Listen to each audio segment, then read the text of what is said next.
Thank you for joining us tonight. The time is now 6:31 p.m. and I call the October 6, 2022 Planning Commission meeting to order. Thank you to everyone in the room and who are watching online for joining us this evening. Please note for the record that all members of Planning Commission are present for this evening's meeting with the exception of Chairman Kungu and Vice Chair Fergal Brady. So tonight we're going to have a nomination for acting chair. Do we have a nomination for a commissioner to serve as chair for the October 6th Planning Commission meeting? Yes, I'd like to nominate Commissioner Richards. Commissioner Richard, do you accept the nomination? Yes, I do. Thank you. Perfect. At this time, we have a nomination of Commissioner Richard to serve as the chair for the October 6th Planning Commission meeting. And do we have a motion for that?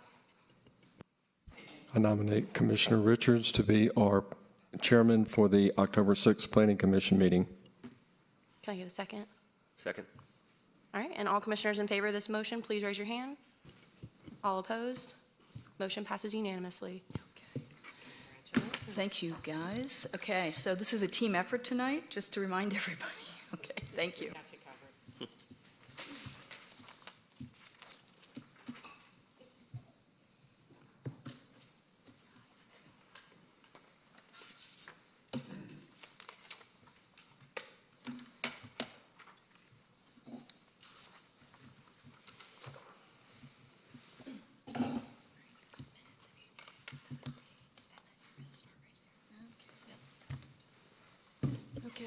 Welcome, everybody, to our Planning Commission hearing.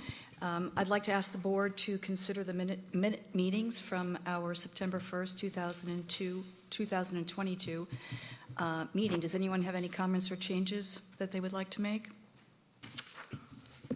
Do I have a motion? I'll make a motion to approve the minutes. Second. We have a motion and a second. All in favor?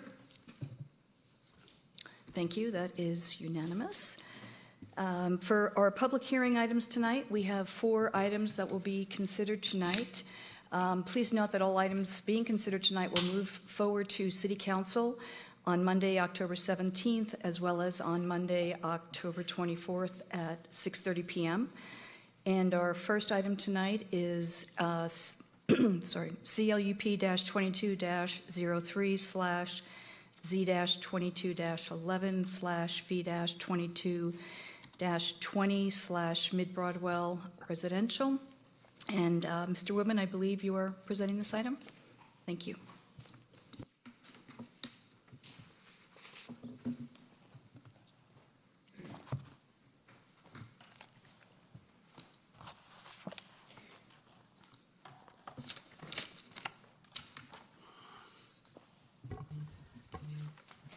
Thank you, Chair and Commissioners. The first item before you this evening is a comprehensive land use plan amendment, rezoning, and variance to allow 17 for-sale single-family detached homes and 26 for-sale townhomes on 10.77 acres.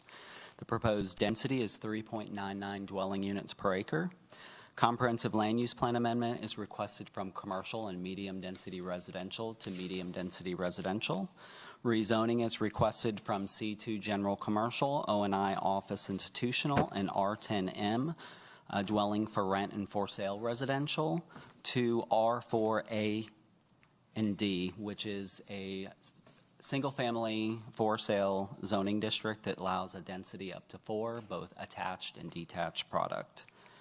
Variances are also requested to reduce minimum townhome width, reduce front and rear setbacks, increase maximum building coverage, and reduce undisturbed buffers. I have the location map on the overhead. Property is located at 510 Mid-Broadwell Road and 0 Broadwell Road rear on the southwest side of Mid-Broadwell and west of Wills Road. The undeveloped property is heavily wooded. It does have a stream on the property as well. It's a non-perennial stream or intermittent stream. Cortland Lex Apartments are located to the northwest. Hunter's Oak Subdivision and Cronin's Cabinet are located to the south and southeast. The Belvoir Manor Subdivision as well as the Broadwell Oaks Subdivision are located to the east.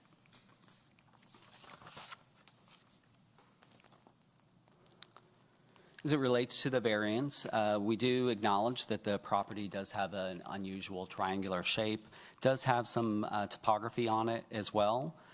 Property is located just outside the downtown overlay. The downtown overlay border ends here at Wills Road. So they're not quite in the downtown overlay, but just outside. We believe the variance requests are related to a desire of transitional regulations, so moving from lower to higher densities, so shallower setbacks and greater building coverage.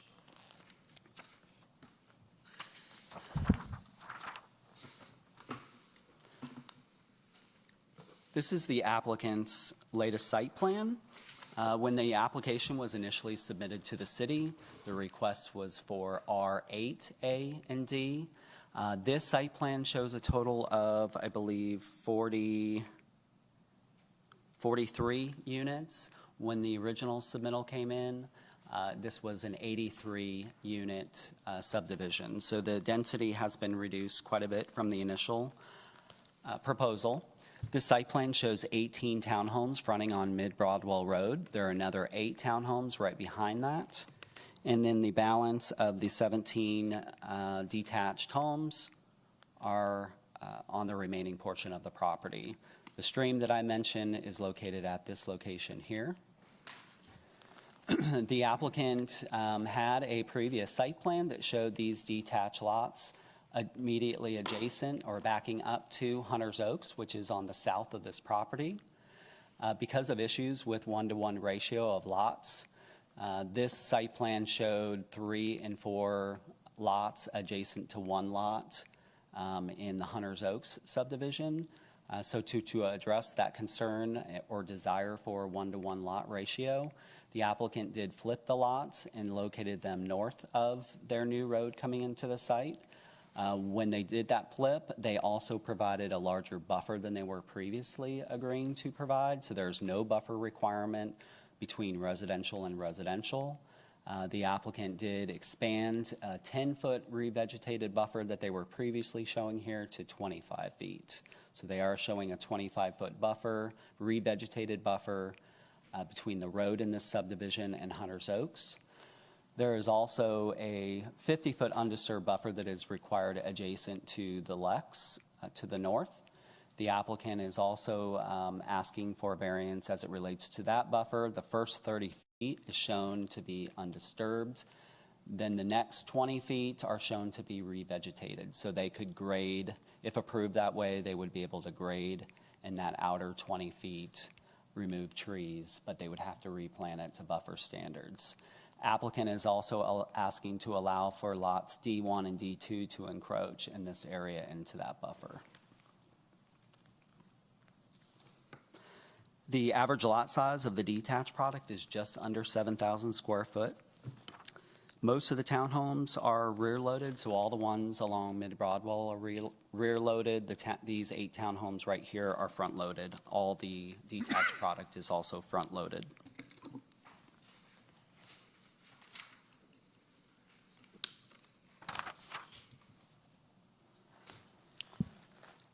There is one other buffer requirement that is required here. There is an undisturbed 50-foot undisturbed buffer required at this location, and the applicant does provide that. This would be adjacent to the Cronin Cabinet property. That property does have residential zoning, however, it is used commercially. Each of the townhomes and home have the required two side-by-side parking spaces in a garage. They also have 2 parking spaces in the 18-foot long driveway. So each unit within this development will have 4 parking spaces, and then there are 8 guest spaces here at the mail kiosk. They exceed the UDC requirement for parking, which requires 112 spaces for this development. There are 180. There are 20 specimen trees identified on this property in the specimen tree report. 7 of those specimen trees are depicted to be saved. There would also be additional tree saves in these clouded areas, so these buffered areas. The applicant indicates that they would want to revegetate this buffer. They will try to save trees where they can in order to, but where they have to balance the site, they may need to encroach into these areas. The 30-foot of this 50-foot buffer here will remain undisturbed, so all trees within those areas would also remain on the property. As I mentioned, here is that stream on the property. They do respect the stream, so there are no stream buffer variances. And there are also 2 detention facilities that are shown on either side of the stream in these locations. At the request of the city, the applicant did do a traffic study. That traffic study looked at the potential whether or not a westbound left turn lane into the development was required, and it also studied whether an eastbound right-hand turn lane was required into the development. The applicant's study, which staff has concurred with, did not require the eastbound right turn lane into the development. It was not warranted. However, the westbound left turn lane in was warranted.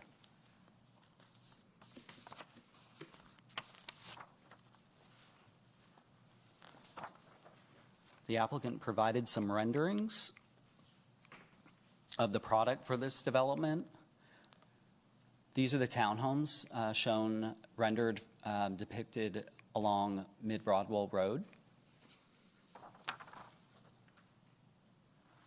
And then the applicant provided a few examples of some detached product.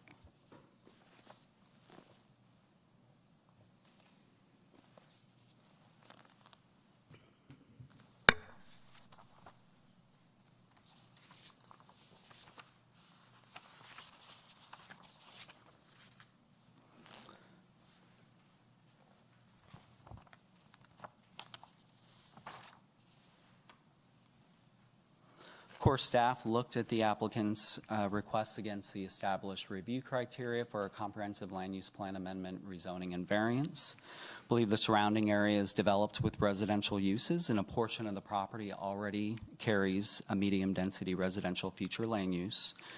Property, of course, we acknowledge is located just outside of the downtown, but we believe it is in an area representing a transition from lower densities to higher densities in the downtown. We also think the change in use from commercial to residential will have less impact on public facilities and services. We acknowledge the unusual triangular shape and topography of the property. Again, we do believe that those variance requests are really related to that desire for that the transitional regulations, shallower setbacks, greater building coverage. Those are typically what you see as you get closer to a downtown or in a downtown. We also looked at the amount of open space on this lot with all the buffers, the buffer along the south property line, the buffer along the north property line, as well as the tree saves that are shown and the stream area with those buffers. It results in quite a bit of a lot of open space, which helps us support the variance request to increase the maximum building coverage. The applicant did submit a citizen participation plan. They indicated that they met with Hunters Oaks residents on June 21st. The residents requested a buffer adjacent to their subdivision. They also spoke about existing flooding problems near the western boundary of the property. City also received quite a bit of correspondence from residents in Hunters Oaks as well as other area residents in this particular area. Concerns that we received in that correspondence included density, traffic, timing of traffic study. So there was a lot of concern that the initial traffic study was done before the school year started. The applicant did update the traffic study to update that during the school year. So they did address that concern. Concern over buffer variance, buffer adjacent to Hunters Oaks, stormwater runoff, the 1-to-1 lot ratio adjacent to Hunters Oaks, tree removal, impacts to boundary trees, and lack of green space. And city staff set up a meeting with Hunters Oaks residents at their request on July 25th to listen to their concerns. This item was shown to the public at the July 13th Community Zoning Information Meeting. There were a lot of similar concerns at that meeting. The plan that was shown to the public on July 13th was the 83-unit, 7.75 dwelling unit per acre plan, so the initial plan. So the applicant did revise that plan and revised it to the R4A/D plan, reduced that density. And so they did bring that plan back to another community zoning information meeting on August 10th. There were still some concerns at that meeting. Some of those concerns: proximity of project entrance to intersection of Wills Road, stormwater runoff, traffic, zoning should be R15, the 1-to-1 lot ratio, tree removal, and the buffer adjacent to Hunter's Oaks. And after that meeting, that's when the applicant swapped the new road with the detached lots, so to get those detached lots further away from Hunter's Oaks. And with that, staff is recommending approval subject to 22 conditions, and I'll go through those. The first condition is the site plan specific condition, rezoning to R4A/D and tying it to the site plan prepared by Paradigm dated 9/28/22. 2, comprehensive land use plan designation of the property shall be medium density residential. 3, home and town home architecture and materials shall be substantially similar to the submitted renderings and elevations labeled Exhibit A and shall have 3-sided architecture and materials as approved by staff. Condition 4 requires a 20-foot decorative landscape strip along Mid-Broadwell Road. Also asks for existing tree groupings and trees of quality to be saved within that landscape strip. Condition 5 outlines the setbacks for the development for both detached and townhomes. Condition 6, project frontage and entrance shall include a decorative wall, fencing, and/or berm or ornamental plantings as approved by staff. Condition 7, a 50-foot revegetated buffer, of which 30-foot shall remain undisturbed, shall be provided adjacent to Cortland Lex, with final approval by staff. A 50-foot undisturbed buffer replanted where sparse shall be provided adjacent to 500 Milton Avenue, as approved by staff. That's the Cronin Cabinet Shop property. Condition 8, a 25-foot revegetated buffer shall be provided along the south property line as depicted on the site plan prepared by Paradigm 9/28/22 and shall be planted with a mix of evergreen trees and shrubs to provide a visual screen as approved by staff. Existing trees shall be saved in the buffer where not in conflict with site balancing and utility installation. Condition 9, per applicant's agreement, developer shall provide a 6-foot privacy fence along the south property line adjacent to Hunter's Oaks with fence terminating at the end of the internal street. Fence shall be maintained by the new HOA. The applicant did request that condition be an 8-foot privacy fence. That 8-foot was at the request of Hunter's Oaks neighborhood, according to the developer. On a residential property, our code only allows up to a 6-foot privacy fence. So that's why staff included 6 foot there instead of 8. Of course, Planning Commission, at your will to change that at the developer's request. 10, detention facility shall be developed with a natural appearance and improved as a neighborhood amenity as approved by staff. 11, developer shall plant street trees in the 6-foot planter as approved by staff. 12, addresses the open space. 13 addresses the Mid-Broadwell streetscape, requiring a minimum 6-foot sidewalk, 6-foot planter, decorative pedestrian lights. At the end of the last sentence of that condition, if necessary, developer shall extend sidewalk along Mid-Broadwell Road to connect with the off-site sidewalk on the adjacent Cortland Lex property. Off-site sidewalk improvement shall be eligible for impact fee credits. There may be a gap between this property and the next property, so that's why that was added in there. Condition 14 requires the developer to remove exotic and invasive trees and shrubs within the stream buffers and tree save areas. Condition 15, unfinished wood fences and decks shall not be visible from Mid-Broadwell Road. 16, trees shall be preserved as depicted on the plan by Paradigm dated 9/28/22. 17, developer shall identify and save additional tree groupings and trees of quality outside of required buffers. 18, streets less than 24 foot wide shall be marked no parking. 19, developer shall construct a eastbound left turn lane on Mid-Broadwell Road at the project entrance to the site as approved by staff. 20, project access shall be designed to comply with applicable design standards, including site distance and appropriate shift taper and storage length as approved by staff. 21, utility structures, head walls, et cetera, shall be finished with decorative stone if visible from off-site. And 22, limits no more than 10% of the residential units to be rented. And that concludes the presentation. If you have questions, I'm happy to answer those. Great, Michael, thank you for that thorough presentation.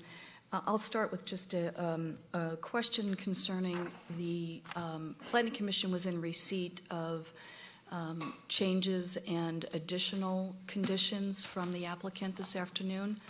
Can you speak to what was requested by the applicant there and what staff's position is on that? Yeah, so it looks like the applicant has requested a change to condition number 7, which is the 50-foot buffer adjacent to the Cortland Lex. They want to allow for the allowance where lots D1 and D2, they basically want this configuration, so to allow those lots to encroach within the buffer. It's our understanding that there were some concerns with the adjacent neighborhoods with respect to that. I don't know if that's changed since. So I assume that there's some folks here tonight that will speak, so we will probably hear from them. That? Okay. Change to condition 9 is the change from the 6-foot to 8-foot privacy fence. If that is the desire of the neighborhood for the taller fence, we don't have a particular issue with that. Okay, thank you. And then they're adding a new condition number 23, which references their agreement with the Hunters Oaks subdivision. And that agreement has 7 items. Again, I think, you know, if these are items that the neighborhood would want, we wouldn't necessarily oppose those, but I'm not sure I have a full understanding of the feelings of the entire Hunters Oaks neighborhood. Okay, and just my understanding, does Hunters Oaks have an HOA, a formal HOA? They do not, but they do have someone that has been kind of the de facto leader of the neighborhood, and it has been trying to disseminate information from the city and the applicant to their neighbors. Oh, understood. Yeah. Okay, thank you. I'll open it up to the board for questions, additional. Well, Michael, how does that work then? If there's not an official HOA, who makes the agreement? How does that work? Well, the agreement is not something that's a city document or anything like that. I haven't seen, so all we have received is this document from the developer. I don't know if they have signatures from the adjacent property owners that border this or anything like that. I think we would need to hear some more from the applicant with regard to that. Michael, as I read those 7 additional conditions, right, or subparts, I guess, of, they could all be 23, A through whatever 7 letters are. Those are sort of one-way obligations on the developer and don't necessarily require any action per se on the part of the subdivision. Do I read that correctly, that they're... They're the responsibility, from my reading of these are the responsibility of the developer. They don't require any action by Hunters Oaks. Okay. Any other questions? Got one. I've got one for Eric on the traffic side. So, Eric, I know the public and members of Hunters Oaks in particular have expressed a genuine concern about the traffic safety on Mid-Broadwell and what the new development will either bring or add to that. Do you agree with the applicant's traffic study that concluded that no southwest-bound right-hand turn lane is needed there on Mid-Broadwell with this development? And if so, can you explain why? I do. The right turn lane is opportunity for people who need to turn into a subdivision can slow down and get out of the way of traffic behind them. Mid-Broadwell Road is already posted at, I believe, 35 miles an hour, which is a slow, which is intended to be a slow speed. So I'm not concerned about any congestion backup or impedance of people turning into the neighborhood, making a right-hand turn. Okay, and then while I have you as well, the applicant's traffic study did conclude that a northwest-bound left-hand turn lane was required. I assume you agree with that as well? Absolutely. I'm a big proponent of left-hand turn bays. Those actually do impede traffic, and if there's no gaps that come up, they can be pretty hectic on a travel lane. Okay, thank you. Eric, just to follow up on Todd's questions, what is the distance from the entrance to the subdivision to the intersection at Wills? Do we know what that distance is? I forget offhand. I believe it is over 350 feet. And there's a minimum standard, right? The minimum standard is 300 feet. Is 300? Okay, We did measure it to verify that it met the minimum standard. I can confirm that. thank you. Yes. As far as the exit, entrance and exit in and out of the subdivision, looking at the site plan correctly, it looks like there is a single lane to exit, to go right or to go left. Is that correct? I believe so. I live in a townhome subdivision, and I know what going left, I'm on Academy Street, how challenging that can be, and how, and we have 2 lanes. And my concern here is that there will be significant backup at peak hours when people are leaving the subdivision. If somebody's trying to go left, Mid-Broadwell is pretty busy, so may take some time to get out, but everybody who wants to go right is just stacking behind. Is that? That could happen. A left-hand turn is always or a left-hand turn bay for an exiting driveway like that is always a benefit. So, but it's not a requirement, or how do we determine when that's needed? Typically, we look at what they propose when they come in with their design plans. So that's more of the final design. So you're saying that could change? They could easily add that, between now, with their actual land development permit. All right, well, I guess I'll ask the applicant when they come forward to talk That'd be about a that. Good question for them. Yeah, a little bit more. I just know that I see a lot of, given the busyness of Mid-Broadwell, some difficulty getting out to go right there.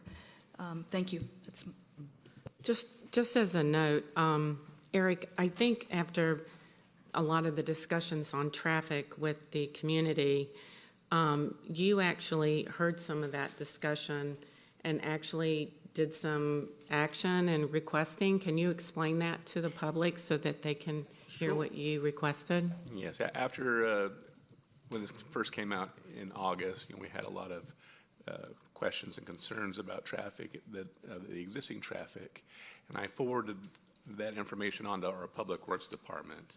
And so they told me they were going to look at the possibility of adding a don't block the box in front of, is it Hunters Oaks neighborhood? On the pavement markings in front of Hunters Oak neighborhood. And then they also went out there and added additional green time to the left, to that northbound left turn at Wills onto Mid-Broadwell to help ease some of that.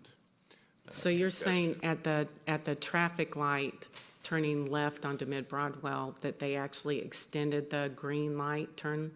That's what I was told, yes. Okay. All right. Thank you. Any other questions? I've got one more, just while, Mr. Woodman. Could you help me, and maybe for the public record as well, when we say that this proposed development is just outside the downtown overlay in a transition area from lower to higher densities, can you maybe point on there, I think I know, but how close does the downtown overlay come to this map, if it is applicable to this map, which I think it's pretty close, but I'd like you to tell us. I can show it better on Yep. this map too. So the downtown overlay boundary south of Milton Avenue is Wills. So it comes to this point, it runs along Milton Avenue, and then it runs along the east side of Belvoir Manor. So this would be the boundary of the downtown overlay right here. So they're separated by basically the intersection. This, and then you mentioned the transitional, this is a future land use map of the property, and you'd see the future land use of most of the property is commercial in the future. Some of it's got that medium density residential. So when we talk about a transitional area going from higher densities to lower densities, the predominant on this map is your LDR, which is your low density residential, but you have the downtown here, which it's very close to downtown, and the downtown does allow higher densities. But you also have high density and medium density developments on the north side of this development. So that's what we really mean by transitional. Got it. Thank you. I have one more thing on traffic, sorry. All right, Eric, so let's suppose that the signaling helped the traffic on Wills to take a left. And maybe, so it's not backing up into the Hunters Oak subdivision. And let's say don't block the box is gonna help, right? Okay, so, and then with the new left turn lane on Mid-Broadwell, that will, what is that, like 3 cars will be able to turn into the left? Is that about right? I believe that's about right. Okay, so we have a left turn lane now for them to get across. So we still have kind of an issue with you're continuing down Mid-Broadwell with all these, I think there's 250 apartments taking a left without a left turn lane. And the traffic is backing up. And it is somewhat of a blind, kind of a hard area to see people come trucking down there and all of a sudden they're braking. And so is there any possibility of getting a left turn lane? I know this isn't really affecting them, but I'm just thinking as the community is concerned about traffic there, is that something that we consider putting there in the future? That's definitely something that we could put in our list of recommended projects and see how it falls out with our priorities through the budget process. Okay, so I'm requesting that you take a look at that? I'll do that. Okay, thank you. Eric, would the not block the box apply to some of the other developments on Mid-Broadwell, like the Lex and also Steeplechase?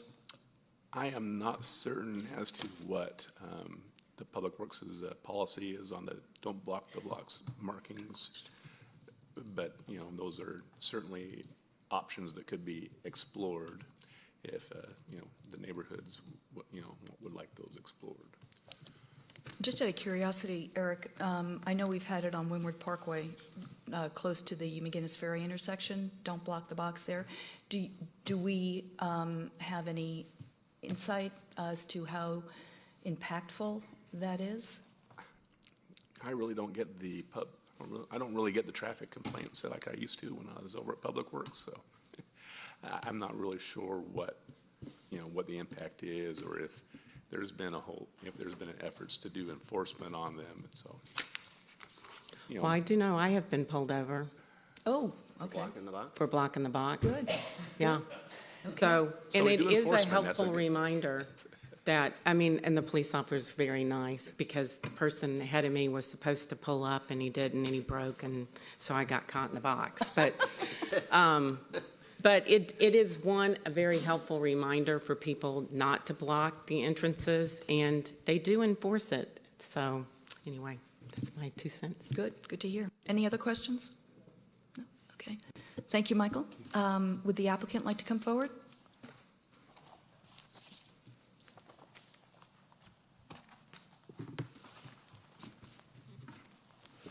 Madam Acting Chairman, members of the Planning Commission, I'm Don Rollator. My address is 200 Foothills Parkway, Marble Hill, Georgia. There really is a Marble Hill, and that's where all the marble comes from. I'm here tonight to represent the applicant, who is Kingdom Estates, and their chosen developer, who I'm very proud to represent, which is Toll Brothers. Toll Brothers has a history in the city of Alpharetta and is a very well-respected developer of residential luxury homes in this area.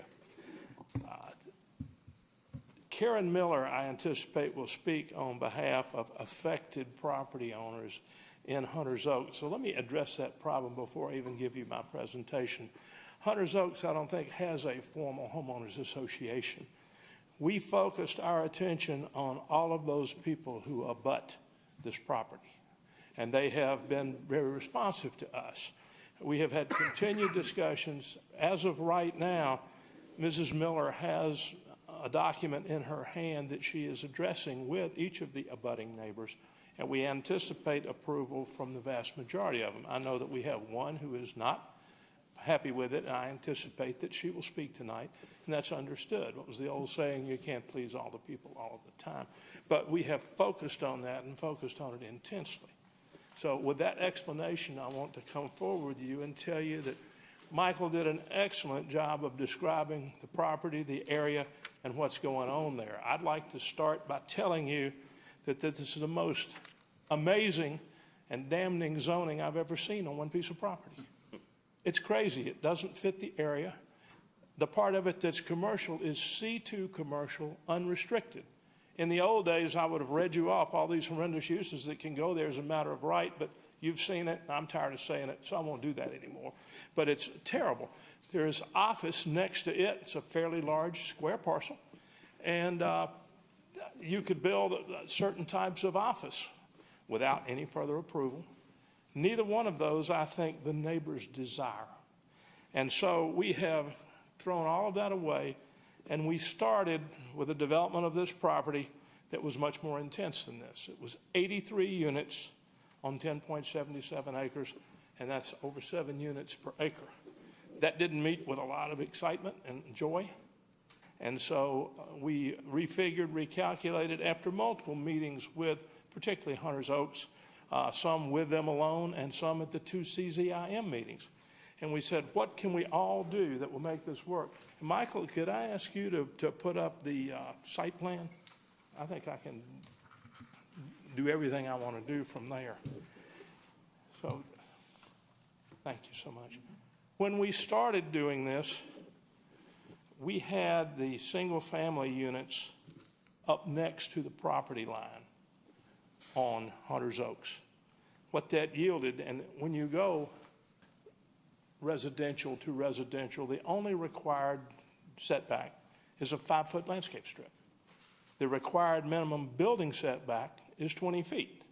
So if someone wanted to be difficult, there could have been the back of a brand new house 20 feet from the property line of Hunters Oaks homeowners with only a 5-foot landscape strip. That didn't suit anyone. So what we did 2 things. We reinvented this project and reduced the density to 43 units. That's 3.99 units per acre.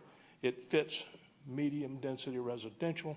It works. But more importantly, we moved those homes from up against the property line, interior of the property. Made a lot of benefits. First, because of city standards, they like to see 25 feet of green space between the property line and the road. So that's provided on the site plan. Then we have 25, 26 feet of roadway, which gives you an additional setback. And then we have 20 feet of setback from the edge of the street to the new homes. So you have a minimum of 71 feet of distance, which was far more palatable to the people we discussed this with. More importantly than that, the houses are now oriented with the fronts to the street, which is closest to Hunters Oaks, and therefore the activity part of the home, which is the backyard, where the hot tub goes and where the outdoor kitchen goes and where all of that stuff goes, is now out into Never Never Land, facing back toward the buffer to the apartments. So all of those things were well received. The reason for the discussion with staff on the slight encroachment, let me change, into the 50-foot undisturbed buffer right here is because this house, in our plan, was down there below the hammerhead for the fire department. That put it a lot closer to people. There was a lot of tree cover in here that is very beneficial to block their view looking across us to the apartments. With their discussion, we moved that building from here to here for the benefit of them and to make sense to everybody. The other point I would like to make is that that is not a turnaround down below Lot D1. That is a hammerhead that is required by the fire department. It doesn't get much use. If you think about it, if you lived in one of these homes, would you turn left and go down there and try and wiggle through that hammerhead, or would you take a left and go straight out of the subdivision? It will be useful for emergency equipment. It will be useful for the garbage trucks that serve the area to a certain extent, and it could be useful for larger delivery trucks that are bringing people's furniture to them or bringing things from Amazon in the future, because we all love those deliveries. So it's not a traffic tool that's going to have very much traffic. The other thing that's important that we asked for was that this privacy fence be 8 feet in height. The staff did the best they could do. They're restricted to 6 feet. And in a discussion with Kathy and Michael recently, they said the city council can do anything it wants. There's precedence there. If the neighbors want an 8-foot fence and it's to be finished on both sides, we don't have a problem with it. So we're asking you tonight to recommend that extra 2 feet of fence because it's extremely beneficial to our neighbors. So I took one further outward look at this property to see what was going on around it on the southwest side of Mid-Bravo Road. And if you come from Faux-Killer Creek up near the fire station and you come down the south side, you've got an apartment complex called Saddle Creek. You've got Habitat for Humanity homes. You've got Steeplechase condominiums. And you've got the Lex apartments. This is by far the least dense development coming down that way as we approach more intense development in the downtown sector. So we have listened to the neighbors, we have redrawn the plan, and we have done a lot of things differently than we first started. This plan does a lot of good for a lot of people, particularly keeping D1 home out of the end piece down there. There's substantial tree coverage there, and if we were to move that home down there, the view from lot 20 and those lots in there to their left, to their west, is going to be much greater of the apartments than if we don't disturb it. We leave it down there and we come up here and move that house up where the rest of them are. So this is not something that we're in a battle with the city with. My understanding with staff is that they have no screaming objection to it. It's just that they don't want to be responsible for setting precedent in the area, which I appreciate. I think their further opinion was that if the city council chooses to do that, then that's the city council's prerogative. But they didn't want to sign up for recommending disturbing the buffer. Last point on that end, that buffer should have been within the Lex property. It was zoned years and years ago. The homeowners in the area were aware of it. They asked about it, and the response was, I don't know, it just didn't get done. So because of city code, we are accepting that burden that should have been on the Lex apartments, and in general, we're going to have a 50-foot buffer there, 30 feet of it totally undisturbed, and then some disturbance where we're redoing things and making them nicer. And with the encroachment of D1 and D2 slightly into that, if it's approved by the council and if it's recommended by you. So to give you a nutshell view of what we're doing, that's it. Toll Brothers has a plan to construct 17 single-family homes. Their estimation right now is that the price point there will be from $1.1 million north. They're known for their fine homes. And that the remaining will be townhomes, which the anticipated starting point for those is $800,000. So we're not trying to come in and nuke a good neighborhood. We're trying to bring good new neighbors to an area that's at risk with the zoning categories that it exists under. This application complies with the comprehensive plan and the land use plan to the point it's medium-density residential. The only place it's out of compliance is where the plan calls for commercial. I haven't found a single homeowner in the area who had any support at all for commercial development of that piece of property. Again, as I told you at the outset, I don't know why it's there, but it is there, and I think this will resolve it. Traffic, the impact is far, far less with only 43 units of development. The traffic report is in the file with the staff, and it's minimal in the mornings and in the evenings, not the kind of thing it was before. The left turn lane will assist. I agree with Eric and everybody else, the left turn lane down at the Lex Apartments would be a great benefit as well. We can't control that, but boy, howdy, that would work. I used to live up on Charlotte Drive, and I would come out from downtown, out Mid-Broadwell Road. And I remember the longer I lived there, the more busy it got. So it's an interesting part of the world, but this whole city's interesting to me. In 1993, when we moved here from Roswell, and you told me this was going to look like this downtown, I tell you, you were crazy. But it's magnificent. It's beautiful. And if we're going to continue to add things to the city, my client's attitude is let's do the very best we can do. And I think Toll Brothers is capable of doing that. Let me see what else I'd like to tell you. I think that's the worst of it, other than to tell you that we agree with the staff conditions, except for the three small highlighted areas, one of which is the incursion for D1 and D2. The other is to please let us have an 8-foot fence, which I don't think anyone objects to. And then the last one is to add the conditions that we feel like are acceptable to the majority of the abutting property owners. I put it in the email to Michael, and I'll make the representation to you. In no shape, form, or fashion am I representing to you that these conditions are the work of the entire subdivision. It's not so. They're the abutting homeowners, and that I don't want you to be misled that way. We've addressed it with the people who are most affected by it. So if you look at those conditions, they basically support what's already there. I believe you've each been provided with a copy. If you haven't, let me know. I'll put it on the screen. And just briefly going through those.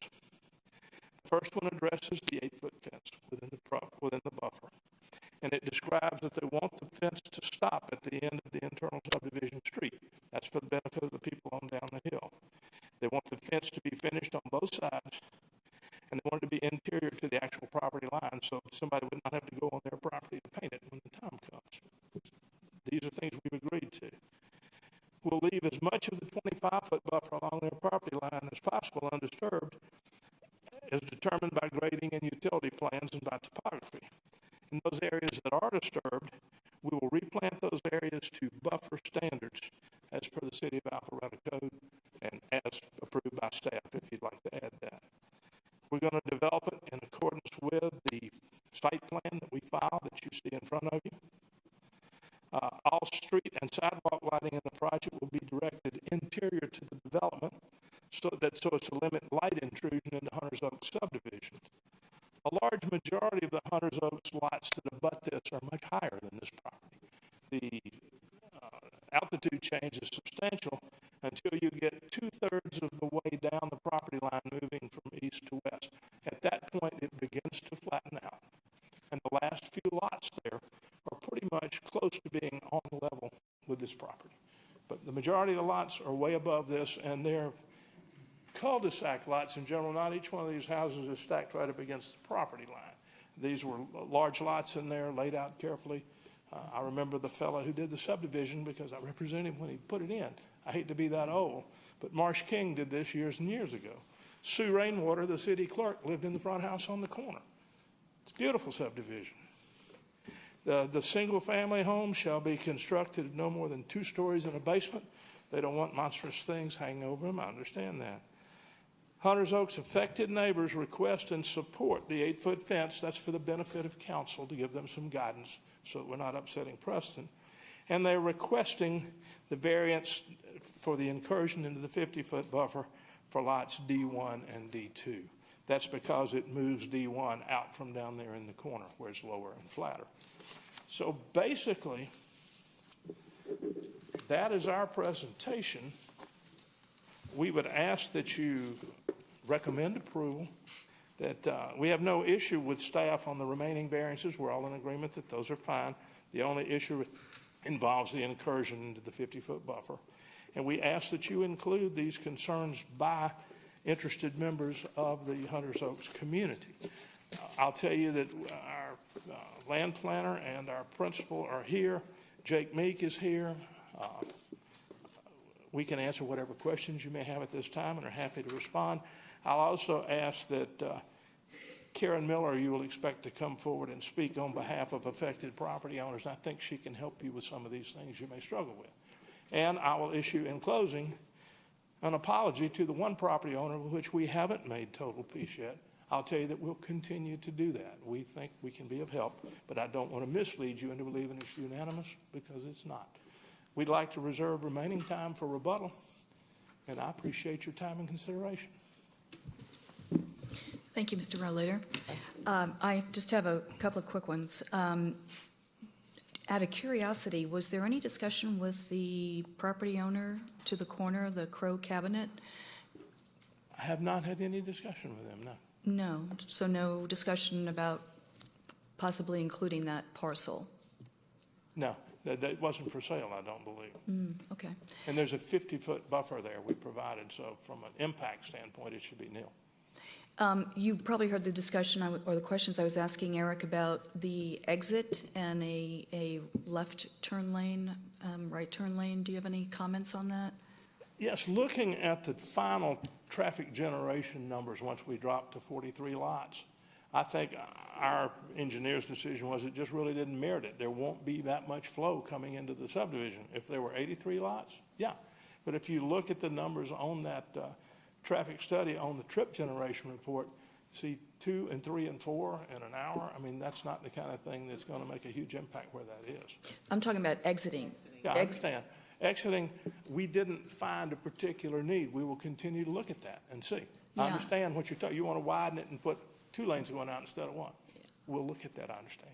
I think, I don't live on Mid-Broadwell, but I travel it enough to know that it's a pretty busy two-way street, and with 47 units and, you know, numbers of cars coming and going, that left turn will, you know, stack up, I think, pretty quickly. So I would encourage you to take a look at that. Any other questions? Just a quick question on the, you showed the renderings, and I know you don't have to supply the renderings, but on the homes, which were beautiful, and the townhomes that face Mid-Broadwell, but the 3-story, I think they're 3-story, we didn't see, I think Michael sent me a kind of a mock-up renderings on that. Are you familiar what I'm talking about? The eight townhomes that are 3 stories? Yeah, I mean, are they going to look similar? I'm Yes. just trying to get you to help me out Yes, we will here. certainly not have them look any less attractive than the 2 stories. And Okay. if anything, there'll probably be an effort to make them even more attractive, because townhomes have had great success in the city, but the reason they've had it is because of how attractive they are.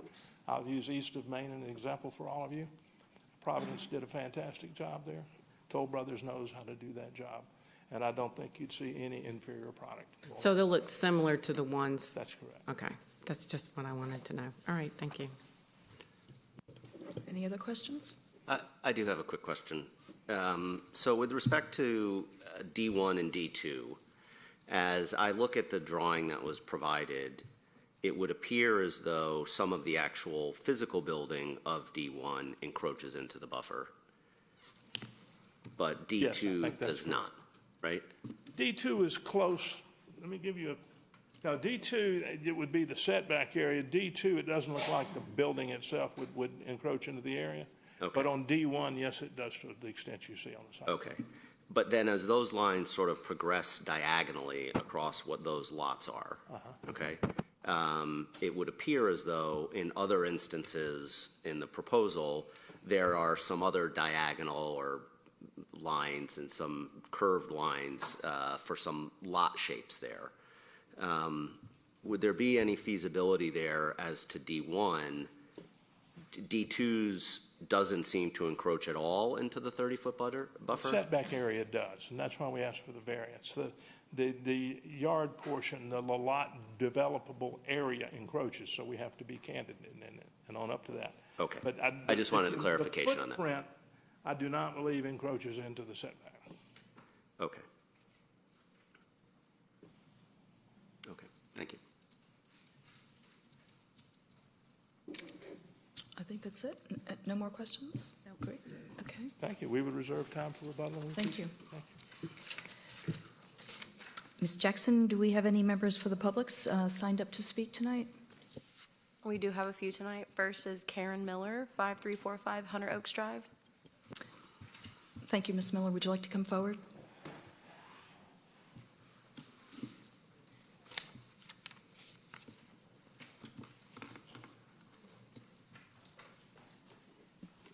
Do I need to repeat my name and address? Yes, if you would just state your name and address for the record, please. Karen Miller, 5345 Hunters Oaks Drive.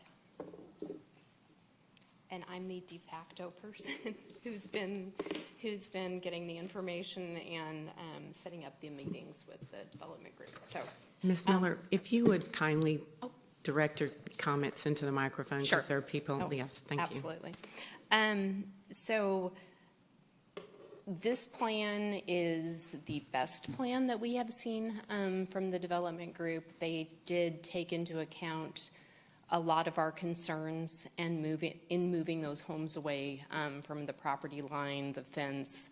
So they have been having a lot of conversations with us. They have been open to meeting with us numerous times, and I have sent that out to the entire neighborhood. So whoever wanted to participate was able to.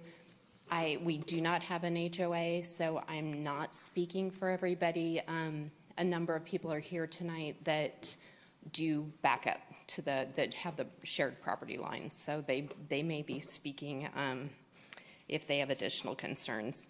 The one thing about the plan, like I said, it is the best plan. We do understand, and one of the things we asked for in the beginning was to not have them encroach on that 50-foot buffer next to the Lexington apartments.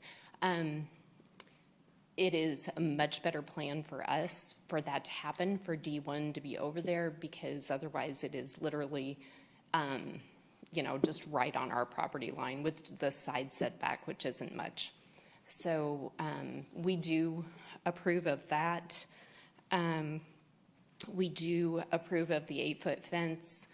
And the things that are in their conditions that they added that you just saw, I did send that out to the neighborhood. There are no disagreements with those things. The 8-foot fence, the encroachment,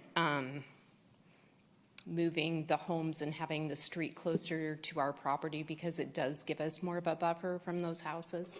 I think that's pretty much it. But yes, at this point, this is a plan, especially if the recommendation is going to be to change the zoning. This is a plan that we can live with and we would support, or my husband and I would support, I guess. I'll let other people speak for themselves. Great. Thank you for your comments. Absolutely. Next is Larry Duzensky, 90 Burnett Way.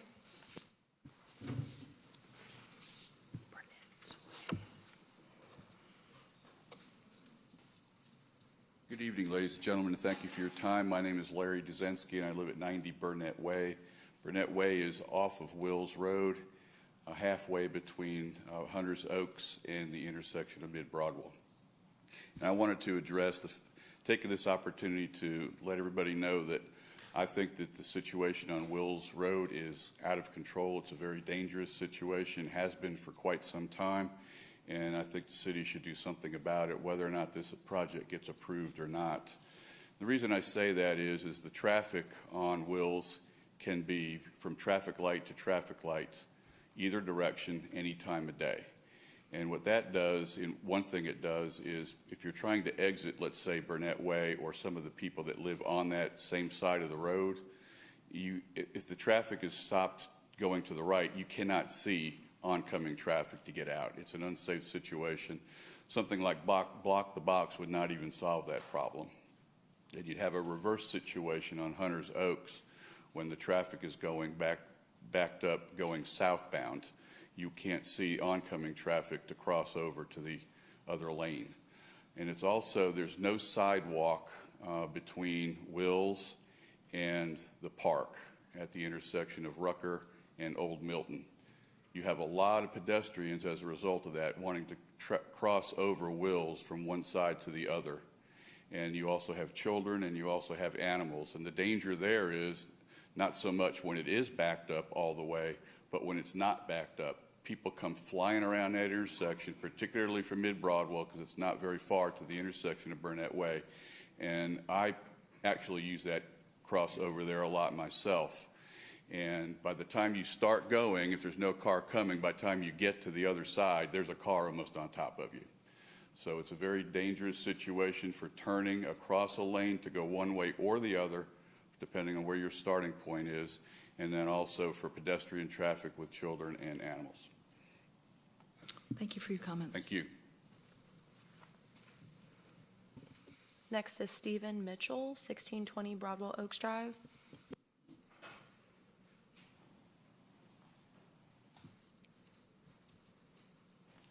Good evening. My name is Steve Mitchell. I live at 1620 Broadwell Oaks Drive, which is essentially just around the corner from the proposed development. And I'm not here today to actually oppose the development. I'm not opposed to reasonable and sensible development on this parcel. My concern is for the request to our zoning variances. This council has done a tremendous job over the past 20 years in the city. We've seen incredible growth, and it's been great. I've lived here now for 12 years, and I've just been astounded by the quality of life and the really good job that everybody in this town has done from an administrative standpoint. That said, we are what we are in Alpharetta because we have chosen quality of life over quantity. And that's reflected in all our parks, it's reflected in Avalon, it's reflected everywhere. And I think we're all proud of that. What my concern is here is that the developer, although I like Toll Brothers and they're great developers, they're requesting variances to the very strict zoning codes for medium density housing. And I oppose those requests for variances. I still believe that even though they have reduced the number of units on this property, that they still have too many units on this property for the area. I don't believe that it matches the character of the area, even though we are very close to the downtown corridor, as Eric described, right there on the corner. We're still not in the more medium high density area that we have in downtown Alpharetta or at Avalon or at any of the other developments that we have under consideration. For that reason, I would request that this request for variances not be granted. Thank you very much. Thank you for your comments. Do we have any other speakers? Next is Linda Gregory, 5335 Hunters Oaks Drive.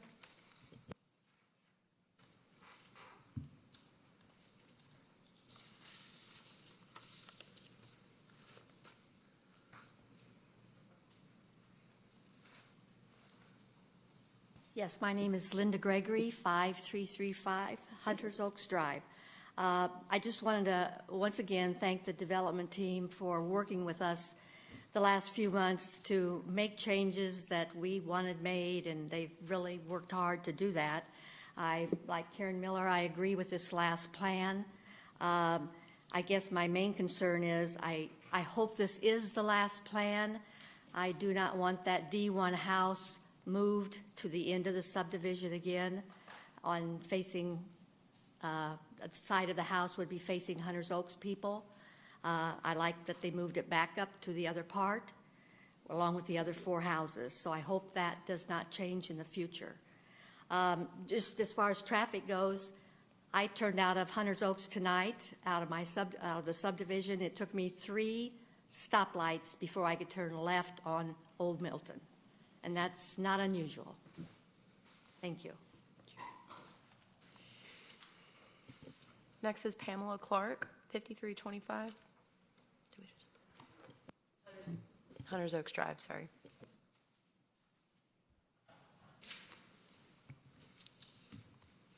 Good evening, everyone. Pamela Clark, 5325 Hunters Oaks Drive. And I want to thank Don for making it a little bit more mysterious this evening. I am that one I'm that one neighbor who is not happy with what's been going on in the proposed site development. First of all, I have to say that, yes, I've been to every meeting that we've had with the developers. I'm not opposed to the latest development design having the road abut our subdivision. What I am concerned about, because we are on a gradient and the homes, I'm at D20. So if you put up D20, you'll see I have a home that's behind, my home would be, that has 2 problems. There's a home behind it and the hammerhead, as Don has said, as opposed to a turnabout or a turnaround, is also behind my property. And I've asked that that be changed, and I was told it could not be changed for whatever reason, which I don't believe in. Nothing is impossible. But anyway, my real concern is if we wanted, what would make this proposal so much better is if we eliminated D1 house, which encroaches on the 50-foot undisturbed buffer. That way, there is better gradient, I would think, for the turnabout, the hammerhead, whatever it's being called. That would make it a lot easier for, and less problems for runoff, because we do have a serious runoff problem with water from the stream. So my suggestion would be not to approve this until we get another proposal, particularly with the elimination of D1, so we don't have to encroach on that 50-foot undisturbed buffer. And I think the plan would be much better for me. Of course, I'm always looking for what's best for me. I'm a homeowner, just like the rest of the neighbors in Hunters Oaks. But I believe that we could come up with a better plan. The traffic, the lighting, my concern with the hammerhead is the lighting and the traffic. And to say deliveries come all the time. The garbage people they come on a regular scheduled basis. The mail, the fire trucks, they do runs. There's going to be a lot of traffic, and the lighting back there is also going to impact my home. So I don't like that hammerhead or turnabout, and I think that something better can be developed, particularly if you eliminate D1. That has been the bone of contention for the Hunters Oaks neighbors, because they're trying to put this one house somewhere where it just doesn't fit. So if you want to do something that is a win-win for everyone, maybe look at eliminating D1. I understand money-wise, but eliminate D1 and you probably have a better product. Thank you. Thank you, Ms. Clark. John Jenkins, 5305 Hunters Oaks Drive.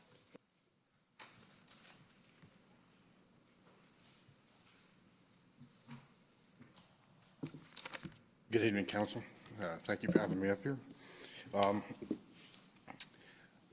My first question is, we're outside of the planning district, the downtown planning district. Why should the tote company get special consideration and have high density in this area? I know it's zone commercial right now, but why can't it meet the same standards as all the other area neighborhoods? I don't understand why they're getting special consideration. Two, regarding the lights, as my neighbor, Ms. Clark, just pointed out, her home's going to be flooded with light pollution in the evening. Well, my wife and I's house, we have at least 3 houses right behind our, that are going to be facing our fence, and we're going to be flooded with light pollution from the street lights. Safety factor, as has been pointed out by previous gentlemen, the road on Mid-Broadwell, it's highly congested right now. It actually needs to be expanded. And I would say if we're going to put more subdivisions, that we need to start thinking about expanding the roadways, because all the time I'm hearing kids from schools racing up and down the roads, or I'm on it sitting in traffic, and you're looking at least, what, another 86 cars coming out of this particular neighborhood, and that's just half the number of the 4-car driveways that they're putting in. One of the big things is I'm sure that the developer's well-funded, but even they have a cutoff point in how much money they'll lose. And my concern is that this project will get approved, they'll get started, and we'll have further economic hardships, and it'll have to be stopped. The development will have to be stopped where it's at. So that'll leave this huge scar in the middle of the city and this big, vast open area right next to my backyard. So I'm not really keen on it. If we've got to put a neighborhood in there, that's fine. Let's have it meet the same standards as the R15, and I believe R15 in the surrounding area. I don't think high density is the way to go. And the pictures that this gentleman, Michael, showed, where he showed the single-family residences, he just showed the single-family residence. He didn't show them jammed together. So the picture is actually a little misleading. These homes are going to be jammed together. We're going to have light pollution, increased traffic, and I really don't see the need for it when it can be developed to current standards in the surrounding neighborhoods of R15. Thank you. Thank you. Thank you, Mr. Jenkins. Do we have any other speakers signed up? Okay. If there's anyone else in the audience that would like to come forward, please do so and state your name and address for the record, please. Thank you. My name is Charlie Degnan. I live at 1860 Broadwell Oaks Drive. My house, if you come from town, we're the second house in Broadwell Oaks, right on the Mid-Broadwell. So we're a higher elevation, so I have a bird's eye view into this new neighborhood in the street. And I just want to make sure, and I hear what you guys are saying about the traffic. It might be posted 35, but that thing it's Indy 500 on Mid-Broadwell. It's a steep hill. I can tell you, we're 56 homes in our neighborhood, and we're at the bottom of the hill. It's hard we stack up going left or right. I don't know how you're going to come out of this neighborhood and make a left. It's blinded, as you know, you coming from town, you come over that hill, people whip over that hill. And all the accidents coming out of the Lex are people trying to make a left now. And they've got more room down the hill. I don't know how you can't see traffic come. They're going to be able to see traffic coming towards them and how they're going to make a left. And I think you've kind of sensed that. Just getting out is going to be hard.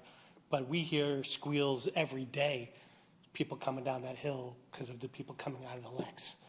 And a couple other things I wanted to bring up was this transition thing I keep hearing about.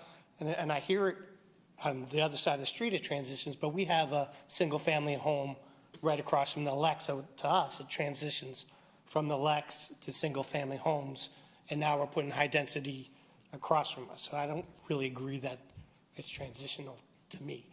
And then, I'm also the president of the Homeowners Association. So I don't speak on behalf of everybody, but I've done enough, I think obviously we would all like to keep it undeveloped and keep as much undeveloped land as we can in Alpharetta, but, high density, none of us support that. And one of our other concerns is, and we didn't hear about today, have you guys really looked at the environmental impacts on runoff. Right now, all that water comes down the hill, and a lot of it goes into our retention pond. Right now, there's no sidewalks on the other street. Is that going to draw more water down the hill and into our retention pond? So those are my comments. Thank you. Thank you for your comments, sir. If there's anyone else who would like to come forward and speak, please do so. Just please state your name and address for the record.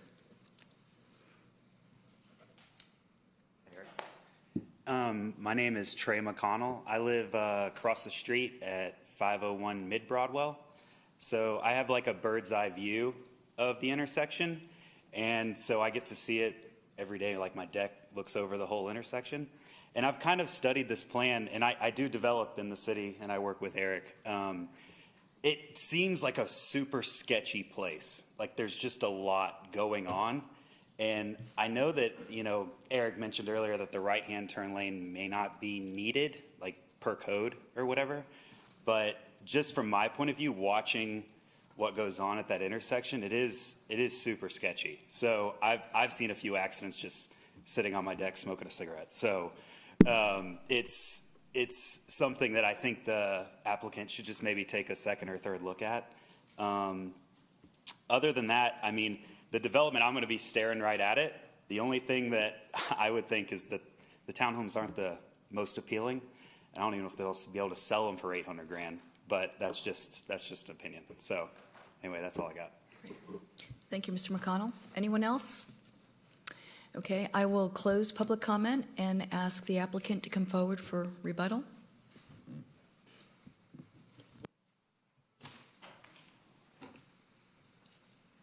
Thank you, Madam Acting Chairman. I appreciate it. I'd like to make very brief comments. I'll try and take them as they came. My first point is that this is not a land use plan change or a zoning change. It calls for commercial and medium density residential. This development, by the staff's acknowledgement and by our understanding, is medium density development. It's 3.99 units per acre. That matches what the plan calls for in the future, and I can't think of a better person to do it. Talk about the variances. Those were premeditated and those were considered and approved by the staff. When we talk about increasing building footprint and decreasing setback and doing those things, all of those have an internal effect on this project of bringing the project into itself. The benefit is that we gain substantial green area around the entire buffer of the property. And I think if you ask the staff, that is what motivated them to go along with us. We have much more buffer than could be on the south. We've reinstituted this 50-foot buffer in the north that was never there. We have, I want to say squeezed, but not only squeezed, we have compressed this development interior to itself. And that's to the benefit of everyone concerned. I still want to visit with Pamela Clark. She's a wonderful neighbor in Hunters Oaks, and I would point out to you that Ms. Clark's property is more or less close to level with this part of this property. My feeling is that if we enhance and vegetate a 25-foot buffer and we put an 8-foot fence just inside of our property line, I don't believe she can see the hammerhead at all. I don't think the hammerhead is going to get much traffic. I think that if we don't slide it back down, when you slide that hammerhead down, those are trees in there. And if you move it to the left, which we did for her, we showed her a plan and showed the neighbors a plan where we did exactly what she wanted, moved the hammerhead to the left, and it ate up another 20, 25 feet of trees along the left side. Those trees blocked the view from the Lex Apartments. So I appreciate her input. We will continue to work with her.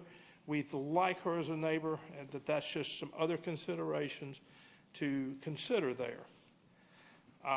Lighting, like in any other subdivision, will not be an issue in this subdivision. Alpharetta has known for 20 years how to deal with exterior lighting. We use cans, we aim at interior, we do all those things. We can make a baseball or softball field not light its neighbors. It's not a problem to do that with $1 million homes. As far as having a bird's eye view from Broadwell Oaks, there's a substantial tree buffer along Broadwell Oaks. If you look, average person in Broadwell Oaks would have to cut down a few pine trees to see much of this development. I think those are the points that I wanted to address most specifically for you. Otherwise, we'd like to point out and ask your recommendation on the fact that this complies with the future land use plan and the comprehensive plan, other than it eliminates totally unnecessary commercial development from that piece of property. I can't imagine what you could put there, and I promise you I wouldn't give you examples, so I won't give you any, but I could give you some that would stand your hair up. They involve gas pumps, and they involve outdoor storage and all kind of terrible things. I told you I'd stay away from them, so I'm staying away from it. But we're solving a problem with this development and solving it in a very good way with very expensive, desirable housing. The other reason for the reduction of the buffers and the variances is because it is very, very close to the downtown area. We have precedence in doing that. If you go over on DeVore, where the Quick Trip is, and you look at the Providence Group development immediately across Haynesbridge Road, that's outside the downtown area. But it is developed much more intensely than what would be allowed by code without the variances. So we're doing the same things close to the borders of downtown in one place as we're doing in another. We're not reinventing the wheel or doing something that's unreasonable. So I would close by saying if you still have any questions for any of us, please let me know at this point, and otherwise we close. Thank you. Thank you, Mr. Rollator. Does anyone on the board have questions for? I have questions. I do too. Great. You want to ask your question first? Sure. Go for it. Was there ever a discussion from lovely Miss Clark, by the way, of like considering eliminating D1 like she suggested? I think that might be a good solution. No, and I'm happy that you asked that question. We're trying to give that subdivision as many single-family detached homes as we can, as opposed to townhomes. If we were to be forced to eliminate D1, there's room to add townhomes further up the hill in the development so that it still makes sense. I don't want to do that. One of the other advantages of D1 is that ongoing complaint from the neighbors was looking into the back of those apartments. And I understand that. Well, with what we plant in that buffer and with the fact that you've got two-story brand new houses there, you can't see through a house to see those apartments. So I don't think it's an evil or a bad thing. It's a way to solve it that doesn't cause anybody any more drawback. So, you know, if we were forced to, we could build more townhomes. Don't want to do that. I want to just do it right. I think that's Toll Brothers' key. Yes, sir. Well, so to build on that point a little bit, and I don't begrudge anybody their development objectives, so I want to make sure I'm qualifying my comment appropriately. But I'm often struck by, in what will, if I understood the numbers correctly, be an approximate $30 million worth of properties available for sale on this parcel. That whether or not D1 is the make or break lot for the success or failure of the overall project. So I encourage Toll Brothers to consider sometimes what that phrasing means of doing things right, because it would sound as though the easiest path to resolve some of these issues is to just simply strike that and not allude to the fact that there could be more townhomes incorporated if that's given up, because that would seem in some opposition to the concept of doing what's right. But that notwithstanding, was there any consideration in drawing the plan to have the entrance exist between A5 and A6 as opposed to between A13 and A14?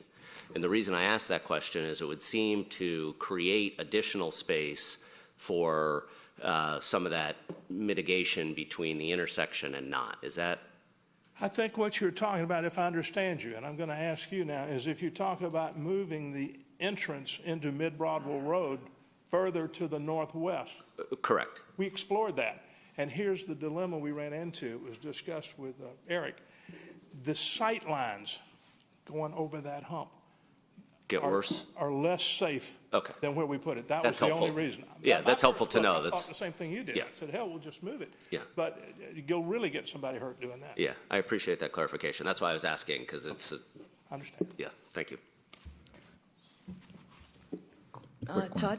Thank you. So, Mr. Rollator, let me ask you, on the red lines that you provided, and it's subtitled "Conditions Agreed to with Abutting Neighbors."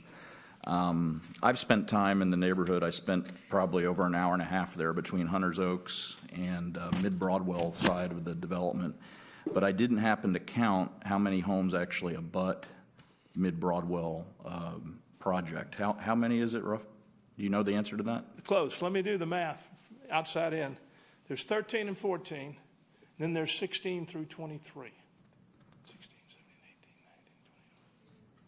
17, 18, 19, 20, 10?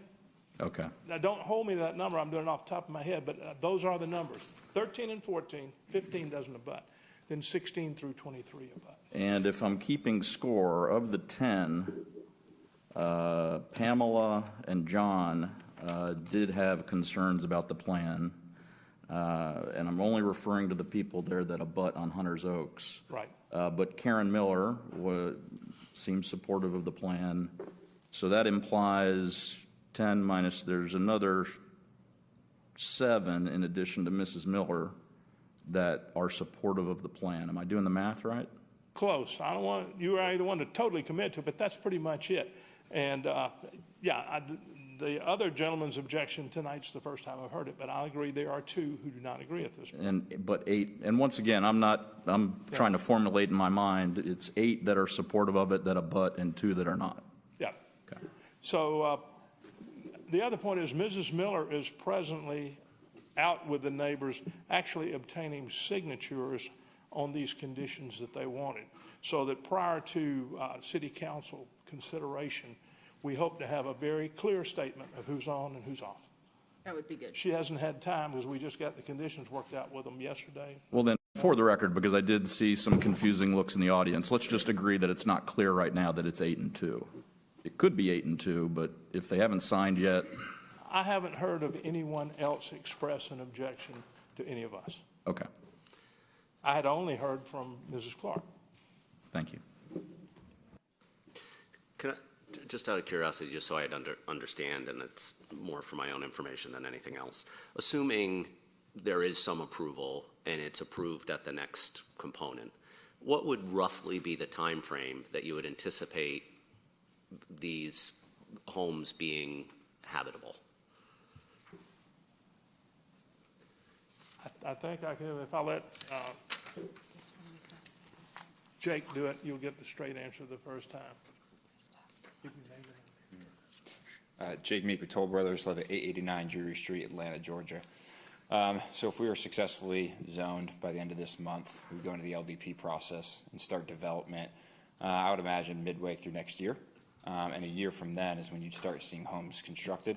And then, our build time, roughly 9 to 10 months. So that's when you'd see a fully completed home, someone living in it from that standpoint. 2024.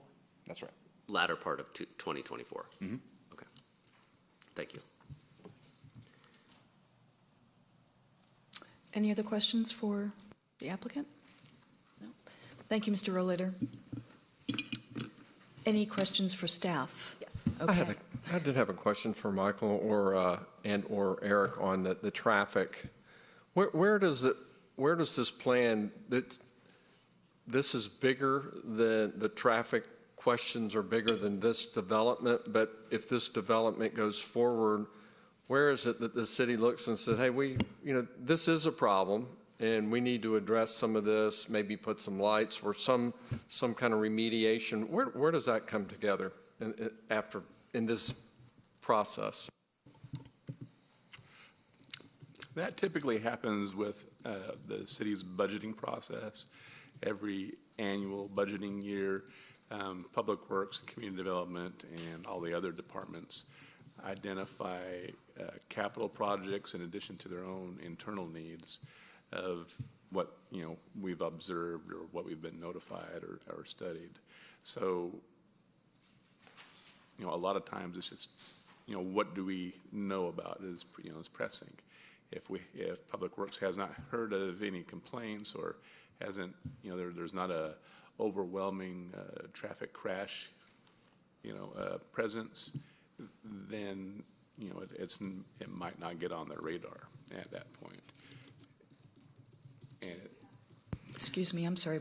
Do you have any statistics on what has been existing on Mid-Broadwell concerning crash rates? I don't have the crash rates, but the traffic numbers, there's about 7,000 vehicle trips a day based on the traffic study that was presented.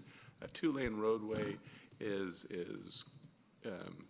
generally capable of, to accommodate 10 to 15,000 vehicles a day. So we're, maybe about half of the overall capacity.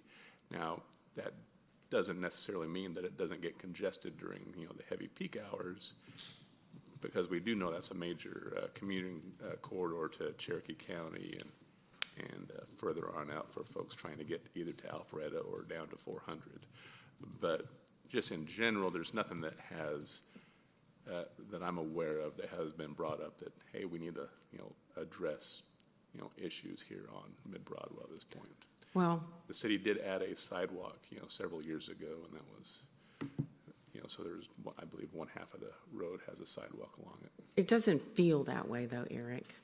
I mean, I know what you're saying, but I hear the residents and, traveling on that road, it just doesn't feel that way. And, I don't like looking at accident reports either. I think we should be more plan in the future. Proactive. Proactive, thank you. I feel like that's not the way to do things in Alpharetta. So I definitely think this needs to be put on the radar.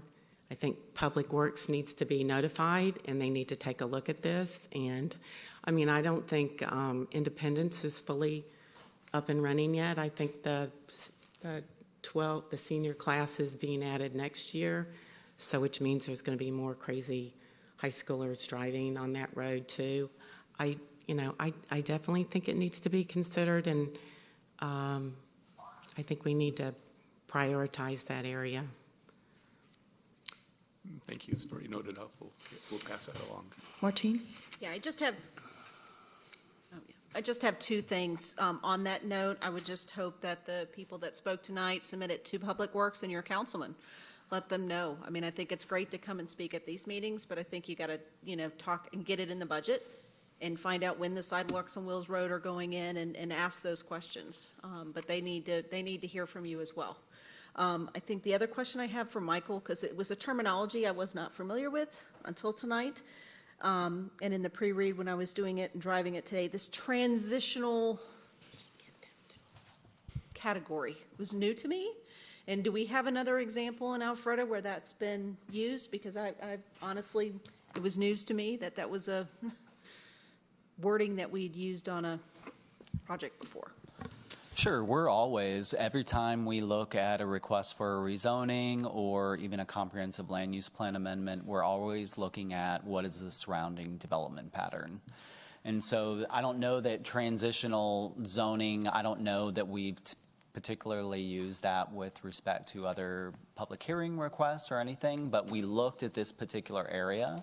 We noted its close proximity to the downtown overlay, which allows higher densities up to 8 units per acre in the downtown.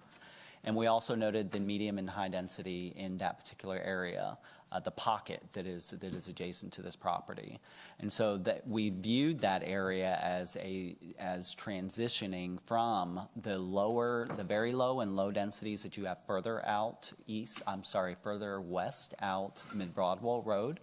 And then as you're coming east along Mid-Broadwell and going closer to the downtown, you see that you go from very low densities to low densities to this property right before you hit the downtown. You have that high density and medium density there. So they have these, a portion of the property has medium density in addition to the commercial. So that also was why we were supporting that. So when you marry those two properties together, that's kind of how that blended. Okay. It was new. That's why I just wanted to understand it. Sure. And definitely heard all the public comments on the traffic issues on Mid-Broadwell and Wills, and we definitely will relay those to Public Works. Michael, there was also some comments or questions asked in regards to stormwater runoff detention. Can you just, I know that we see some detention ponds on this site plan. Can you just speak quickly to the city's code and requirements in regards to runoff? Sure. So I'm definitely not the expert in stormwater, but I can give you a little bit of information on that. So with this development, the developer will not be able to develop this property and increase the rate of runoff from this property. So they have to maintain the current rate of runoff from this property. It cannot be increased. So however they develop this property, that will be something that will be considered as part of this. If this is approved, the next step would be the land disturbance permit process, which will require a hydrology study as part of that. And so they'll look at this drainage basin. And then we do have staff. We have our stormwater engineer, Jill Bazinet, who will review that and verify that it complies with our regulations with regard to stormwater. Great, thank you. I did want to just follow up on that. That was my question. But the second part is that there's no variance. There's a stream here, and the buffer's remaining. So there's no encroachment on that stream. Yes, so this plan does respect that stream's buffers. Jamie? Michael, just so and again, I know it's not exactly right, but the two parcels that are, if I understand correctly, that are not a part of this and not a part of Hunter's Oaks. So it's the cabinet piece and the piece next to it? Yeah. There's two properties there. That's two properties. Approximately how large, how big are those? I don't have, Commissioner, I don't have the acreage of those properties, but you're correct. There's the Cronin Cabinet property here as well as this property. These two properties are not part of Hunter's Oaks. And if I understood the presentation, both of those are currently zoned residential? I believe both of them are R15. I can verify that for you. The Cronin Cabinet property is zoned R15. I do know that, but it is used commercially.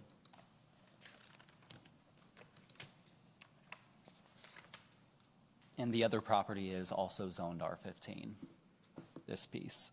Okay. Thank you. Any other questions for Michael? Thank you, Michael.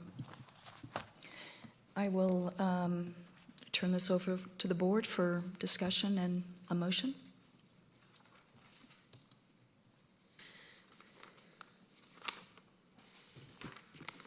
All right, thoughts? Well, I'd like to commend, first of all, the developer. They've done a lot of work in working with the subdivisions, and redoing the site plans 3 times, I think is shown that their willingness to work with the neighborhood. I do have a little bit of issue with the D1, but overall, I think it's a pretty good plan. That's kind of my thoughts at the moment. Yeah, I'll share some of my thoughts on where I stand on this. So one thing, I do appreciate the investment in Alpharetta, and believe me, when I read the transitional language, I did probe into that quite a bit prior to tonight with city staff, and I even went out there and clocked from the planned entrance to Mid-Broadwell all the way to Canton Street, and it's 0.7 of a mile. And then literally, like we said tonight, right across the street is the downtown overlay where you could have 8 units per acre. And so, and I know, I'm just sharing my perspective, I know the public may not like everything I say, but 4 units per acre is higher than the R15 zoning in Hunter's Oaks, but it is consistent with the long-term use plan and zoning for mid-density residential for that area. I too, to piggyback on what Commissioner Reynolds said, And I realize these decisions are tough and they're emotional, and they should be. But I do want to commend the applicant for the work that they did with the public. I have not been on the commission too long, but I've attended council meetings for a long, long time, and I've seen a lot of these. And I kind of tried to keep track just to, once again, share a perspective. I'll list the things that I came up with where the developer did work with the community on concessions that were in the public good. The buffer distance, the 8-foot fence, the number of units going from whatever it was, 80 plus, down to whatever it is today. The moving of Unit D1, which I agree with. The timing of the traffic study, there was legitimate public pushback on having that done in July, and they ended up doing it in August when school is in session. The overall density, the moving of the location of the road that faces Hunter Oaks, I think that's significant. If that road were on the other side of those houses that abut Hunter's Oaks, I think it would be a lot more problematic for the homeowners there. And then, as recently as this afternoon, the developer was making concessions that I believe were consistent with the Hunter's Oaks asks, the 8-foot fence and a couple others. The other thing is I like the mixed. I like the 17 single-family detached homes. I like the 26 for sale townhomes, and then I like the product. I mean, we have the renderings. I do think the renderings fit the downtown Alpharetta look and feel. And once again, I'm a lay person. I'm not a city consultant that is approving designs, but from a lay person, regular old member of the public up here, that's how I feel. So those are my takeaways on the project. Yeah, I wanted to really address too that the developer has worked with the community and Hunter's Oaks on making something more palatable here, and also as big as that almost is that the city has heard that there's some real traffic issues that aren't just about this project, that it's a bigger deal, because I know that when I turn left out of my subdivision, I've got to watch it, and certain times of the day I can't turn left. I have to turn right to get out. And so I think as big as this is, I think it's also big that the city has noted that there's some real problems there in that area, and hopefully sooner than later we'll address that. And I'll just tag on to that. I do appreciate the work. I do ask that if this does move forward, that the developer do seriously look at the exit and making that a double lane. I think with all of the concerns that we've heard tonight, I don't think it's going to solve it. I think there's some work to do on the city for sure for the mid-Broadwell. But I think that you're setting your residents up for headaches that they're not going to want to pay for at $1.1 million. Any other comments? So I would make the comment that I'm appreciative of the degree to which it seems as though this neighborhood has gotten engaged in the process in an effort to share what their concerns are. Not too long ago, than the last couple of weeks, I live further down Rucker Road, but had an opportunity to walk from roughly St. Thomas Aquinas to Avalon and back. And did so coming down Rucker and then back up through downtown and down mid-Broadwell. And candidly, one of the things that I was struck by is the degree to which the improvements that the city has made thus far pulls our city together. So you pass by older neighborhoods, you pass by some infill homes that are in 1s and 2s, and then before you know it, you've transitioned into Enclave by Wills, I think, and you're walking down along, and then you can kind of scooch over, and you've got the rest of the stuff that's down behind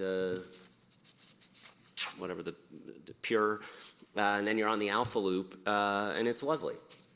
I would note that, interestingly, one of the areas that seems most different is the area that we're talking about tonight.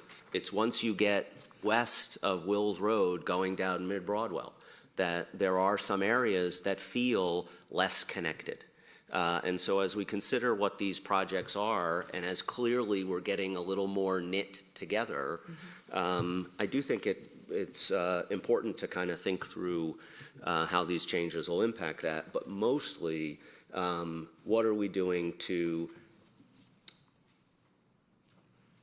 make best, I guess, out of what are still some empty spaces in sort of the patchwork of our community. So my hope is that there would still be an opportunity to make some tweaks here in an effort to kind of move us in that direction.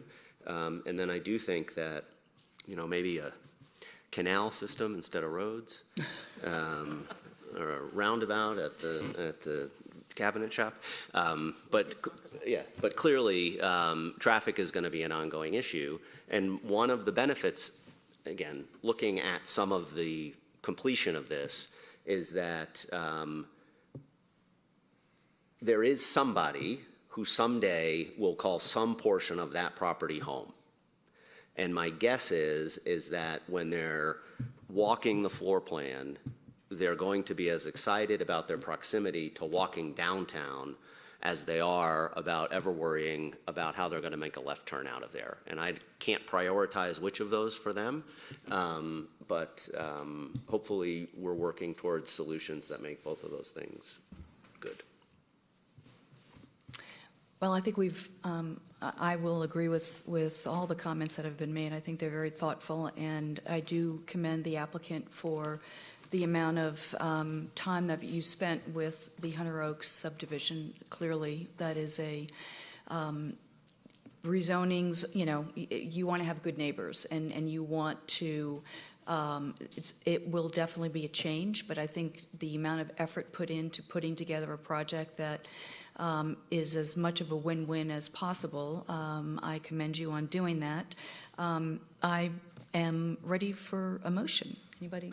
Yes, Ms. Chairwoman, I'd like to make a motion that we approve CLUP-22-03/Z-22-11/V-22-20 Mid-Broadwell Residential, subject to the conditions as read by Mr. Woodman, including the red lines that were provided by the applicant, specifically number 7, that relates to granting a variance for the encroachment on lots D1 and D2 into the buffer zone as shown on the site plan. And then condition 9, that increases the size of the privacy fence from 6 feet to 8 feet. And condition 23, that shows the agreed to 7 conditions with the Hunters Oaks abutting property owners as part of that condition. We have a motion. Do we have a second? Second. Can I add a friendly amendment? Is it too late? No, you can add it, but you need to you need to tell us what it is before they'll I just like decide. on the conditions agreed to abutting neighbors on 2, just say as approved by staff as a matter of adding to that sentence. I can agree to that friendly amendment. The other thing I'll add is to number 2 there, on the agreed to conditions with the abutting neighbors. I want to add to the end of condition 2 as approved by staff. And I want to look to Michael and get his agreement. So you agree with that?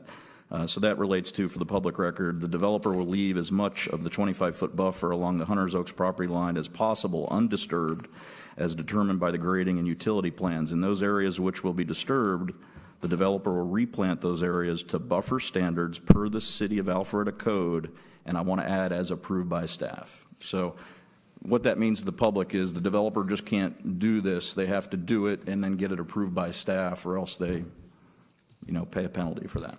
So you're accepting the friendly amendment? I did accept the Commissioner Reynolds just offered. I accepted hers, and then I also added. That's it. That's what she offered. Okay. Yeah, that was it. Great. Got it. And Mr. Perkins, do you accept? Second. Great. Thank you. Okay, we have a motion and a second. All in favor, please vote. Those opposed? Motion passes. Thank you. Sorry, I didn't mean to confuse you. I'm used to Francis, I have to write it out.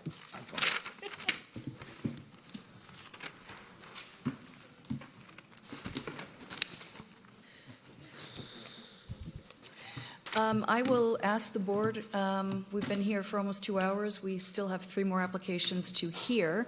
Can we take a quick 5-minute and reconvene? Thank you.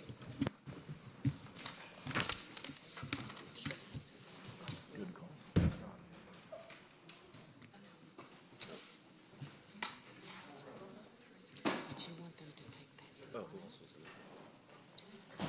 Oh, I thought it was a yes. I didn't see her vote. Okay. She was a no too? Yeah.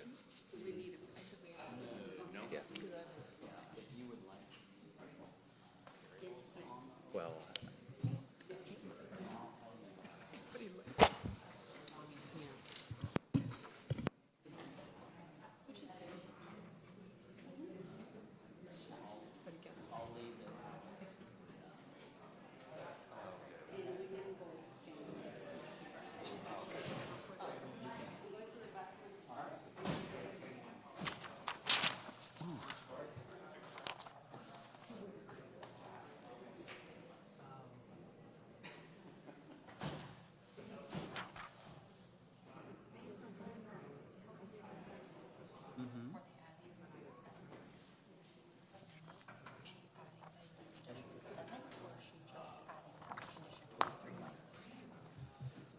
What I would do is I would do that condition 23 language right below it. I think we've got to do maybe like a bullet.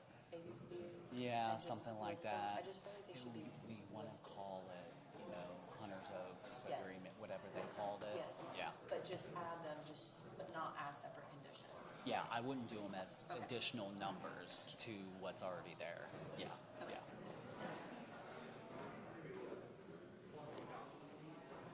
Oh, I was like.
Okay, we will celebrate at the end. I think it's funny. His wife was here to cheer him on. She's zipping the crowd. Oh, man, I'm trying to lower the seat down a little bit.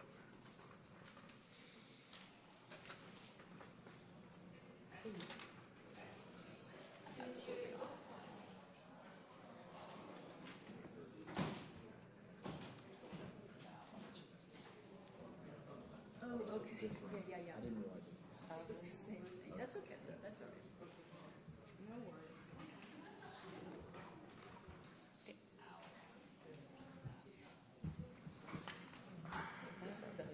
Yeah, the thing that just kept coming to mind with that one was you can't, Thinking about that. something like that, you can't make everybody happy all the time.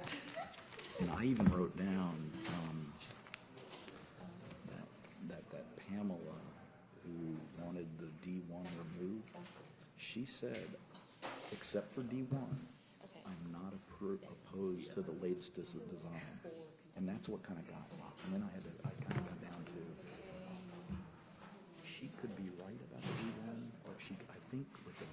I agreed more with Bill Lader's argument with the 8-foot fence, the 25-foot buffer, and the work they're doing on the lighting. It felt extreme to move. He already moved it from. No, I think he's putting it where it is. Is the way to do it. Yeah. If they're doing it. Oh, sorry. It's still. Yes. Amazing to me how rapidly that area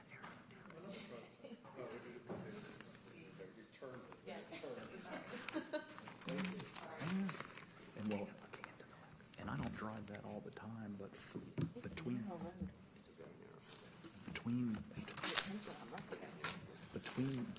there and downtown Alpharetta, they have a few of those new homes that are like farm-style houses. All those homes are going to be sold for a ton of money, and they're going to build. It'll be very consistent from there to downtown at some point.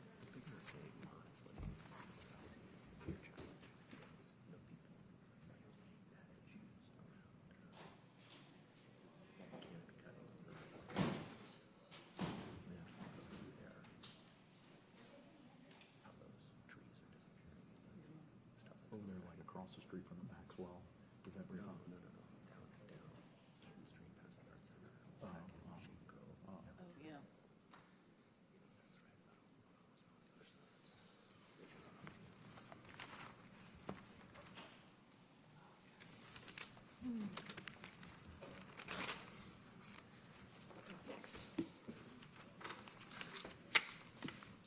Bakery? I did my own little traffic study when I was out there.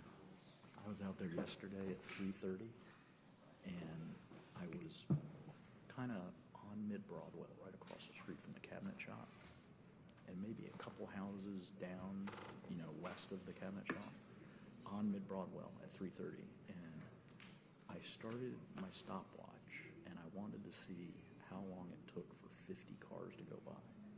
At 3:30, 50 cars went by in 3 minutes and 34 seconds, in both directions. And then, get this, then I went into Hunter's Oaks, and I wanted to see that side of it, and I was in the neighborhood in the cul-de-sac on Hunter's Oaks Drive, taking notes, and Jill drove in and saw me, and we started talking. Then I went back out there, the same spot. It was like an hour and 10 minutes later. It was 4:40, and I'm like, boy, traffic seems even heavier now than it was at 3:30. And I did my stopwatch again, and I wanted to do 3 minutes and 34 seconds again and see how many cars came by. 76 cars came by. That's a city problem. But then I met with Eric, and Eric's like, it is a lot of traffic, but it's not as, like he said, it's not as much traffic as that road is supposed to handle. At 35. That's the kicker. We lose two? No, two.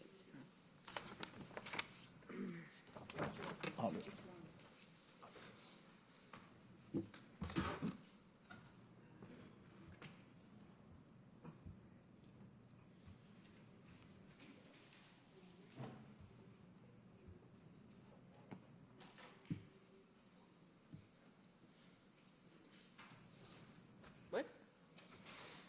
What?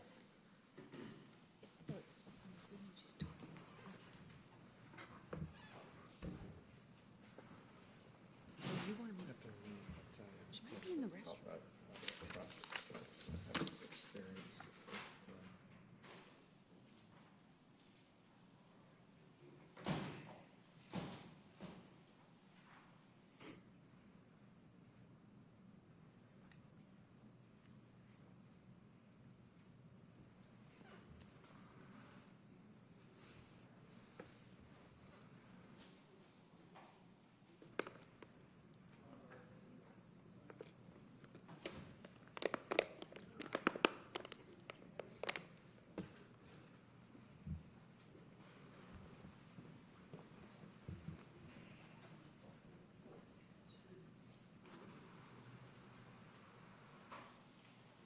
Oh my God. Oh. I thought that was air conditioning.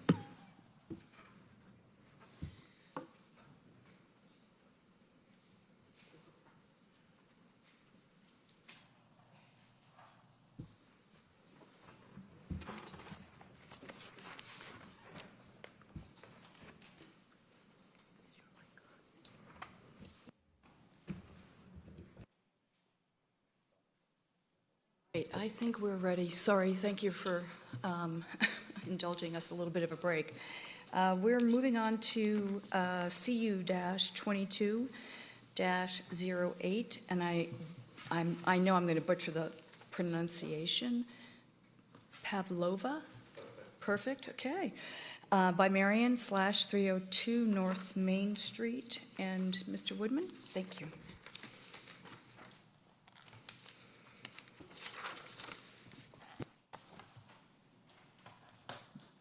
Thank you, Chair and Commissioners. The next item before you is a conditional use to operate a bakery and restaurant in a 1,648 square foot suite in an existing two-story building in the downtown.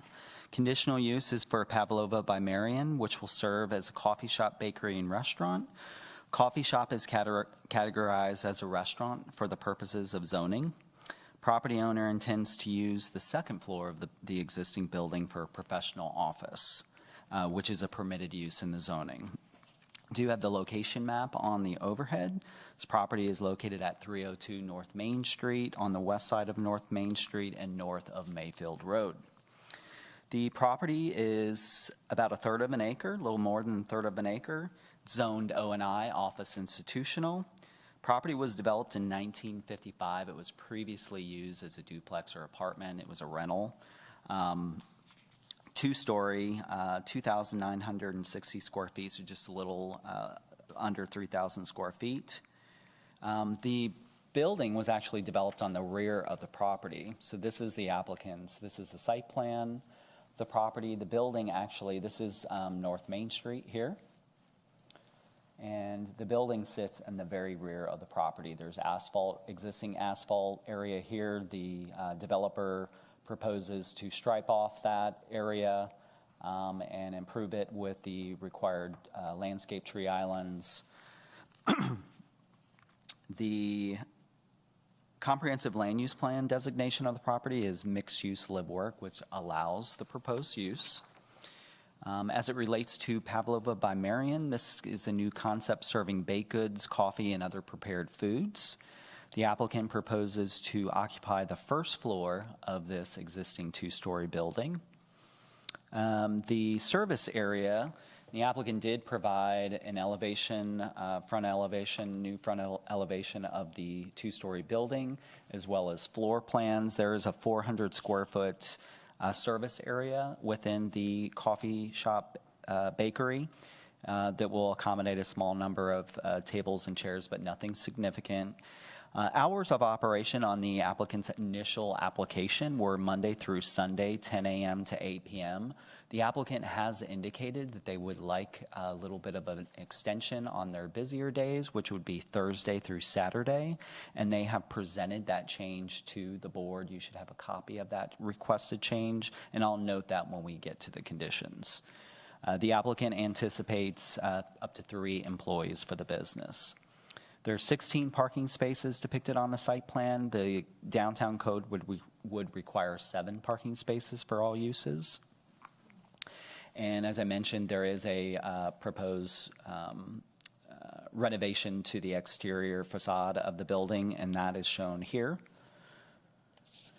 Applicant has also indicated to me, but it's not showing on the site plan at this time, but they have indicated they do desire to build a building up to Main Street sometime in the future. So they have some development plans down the road for that, but they're not showing anything at this time.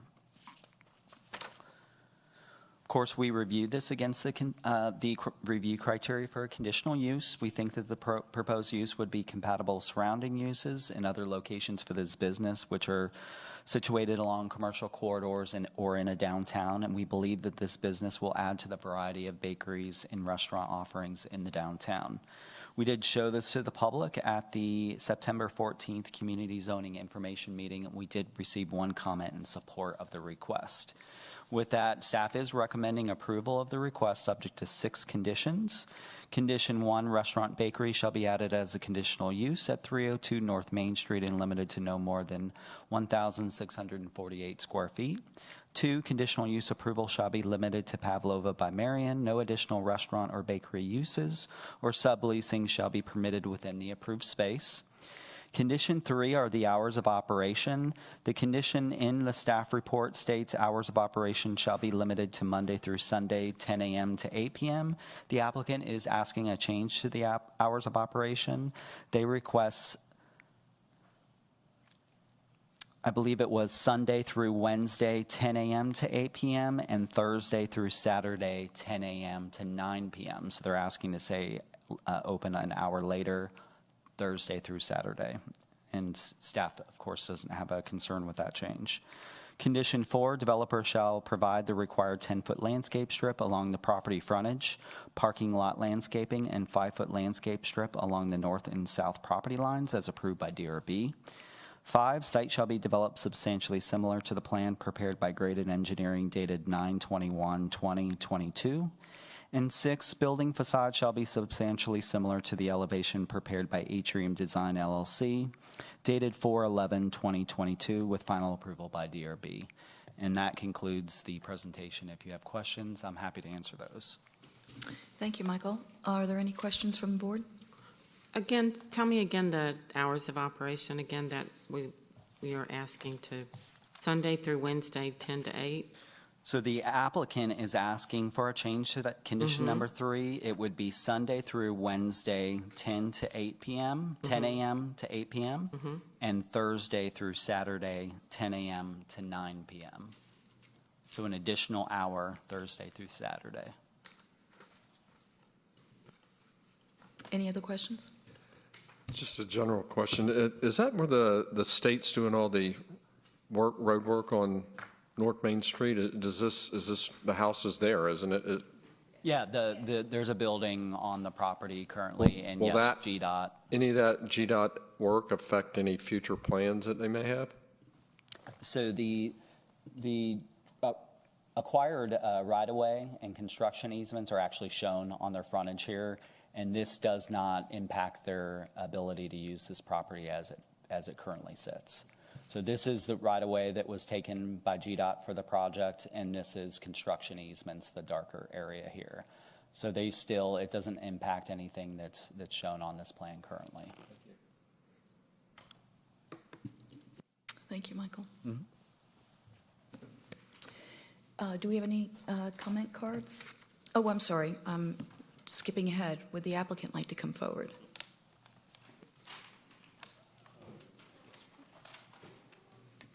Hi, thank you for having us tonight. Hopefully this is sweeter than the prior proposal.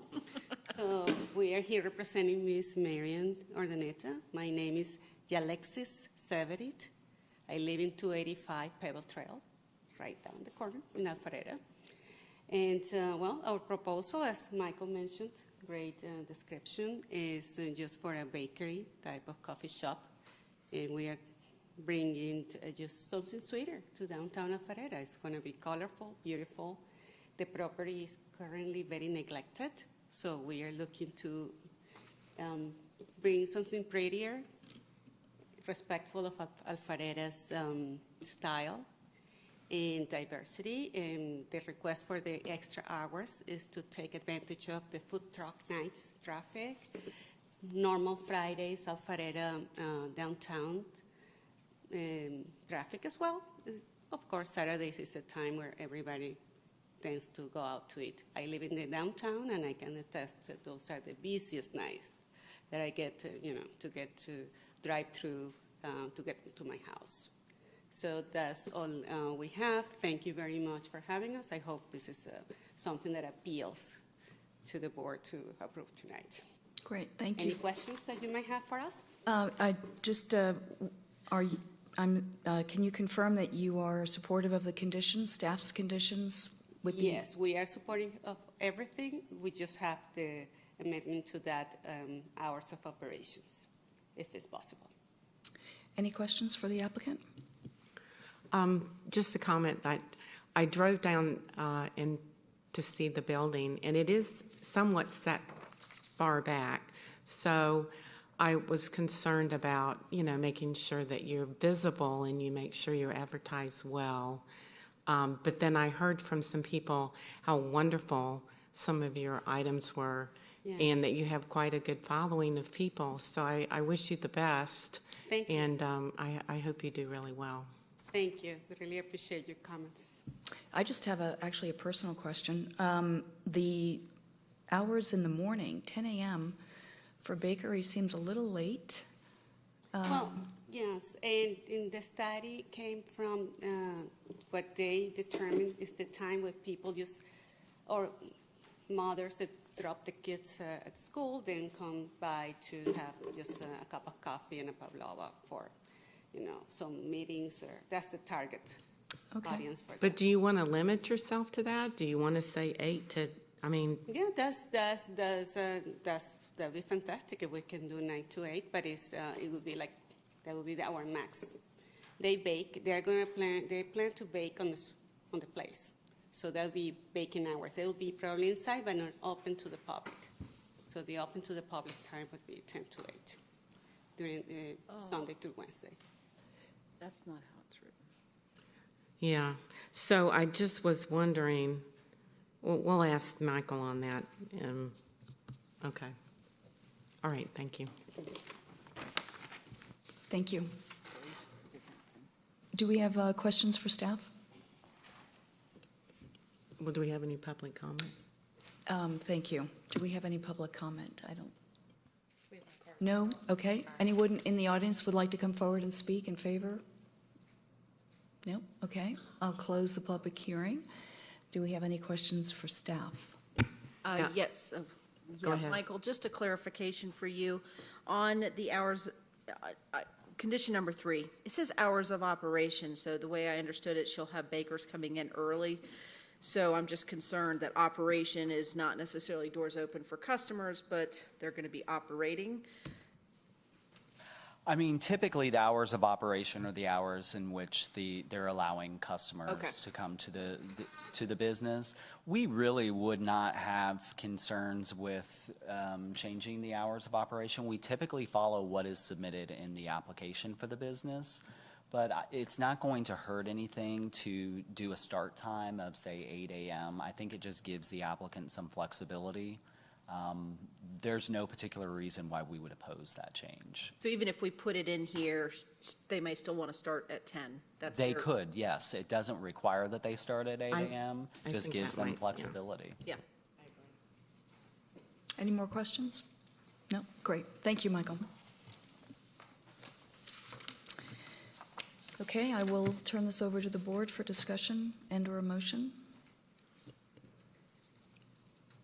Madam Chairman, I'll make a motion to approve CU-22-08 Pavlova by Marion/302 North Main Street, subject to the following conditions as noted 1 through 6 by staff, including changing the hours to be Sunday through Wednesday, 8 a.m. to 8 p.m., and Thursday through Saturday, 8 a.m. to 9 p.m. I'll make a second. We have a motion and a second. All in favor, please raise your hand. Great, thank you. It is unanimous. Good luck. Thank you. Our next item on the agenda is C-22-07 Peachtree Immediate Care /870 North Main Street. Ms. Cook, I think you have, yes, there you are. Thank you. Thank you, Chairman and Commissioners. The next item before you, the applicant, Peachtree Immediate Care, is requesting a conditional use to operate a clinic in a 4,058 square foot building, which was previously developed and used for an IHOP restaurant. And the Fulton Greens master plan requires a conditional use to allow a clinic on the property. Property is located at 870 North Main Street, near the northwest corner of North Main Street and Windward Parkway. Property is a little over 1 acre and was developed for the IHOP in 2003 as a one-story, 4,058 square foot restaurant. Let me put a picture of what that looks like. Here's a picture of the existing structure. Pod A is listed as a conditional use, so they are following that protocol. Peachtree Immediate Care operates 53 urgent care clinics throughout Georgia, and they are the exclusive urgent care partner of Emory Healthcare. They currently operate a location in the city at 10905 Haynesbridge Road, and the applicant does propose to renovate and repurpose the building. Some of the renovation pictures which were included within your packet show removal of the bright blue awnings and painting. So there will be quite a significant update to the building if they're approved. Staff did calculate the trips for the previous use proposed to the use that they're proposing for the immediate care. And the restaurant use generated an estimated 39 a.m. trips and 37 p.m. peak hour trips, where the proposed clinic use is estimated to generate 11 a.m. and 15 p.m. peak hour trips. So it's a reduction, of course, from the restaurant use. Staff reviewed the applicant's proposal in consideration of the review criteria for conditional use, and we found that the proposal should not have a significant impact on surrounding properties, which are also non-residential uses. We are recommending approval of CU 2207 Peachtree Immediate Care, 870 North Main Street, subject to 6 conditions. Number 1, clinic shall be added as a conditional use at 870 North Main Street and limited to no more than 4,058 square feet. 2, conditional use approval shall be limited to Peachtree Immediate Care. No additional clinic use or subleasing shall be permitted within the approved space. 3, clinic shall be limited to an urgent care clinic. 4, exterior changes to the building shall require final approval by the Design Review Board. Existing blue awnings shall be replaced with awnings approved by DRB. And 5, hours of operation shall be limited to Monday through Sunday, 8 a.m. to 8 p.m. And 6, property owners shall assess site landscaping and replace missing, dead, or dying landscape material. And this assessment shall include monument sign landscape material, as well as trees, shrubs removed by the GDOT construction. And that's staff recommendation. If you have any questions, I'll be glad to try to answer those. Thank you, Ms. Cook. Do we have any questions for staff? The only quick question I have is on item 6, Kathy. You know, somebody's assessment of landscaping is somewhat different than somebody else's. Right. So would you be okay with adding as approved by staff or something, just to make sure we're okay with the changes that they're making? I think that would be a good idea. Yes, to add that.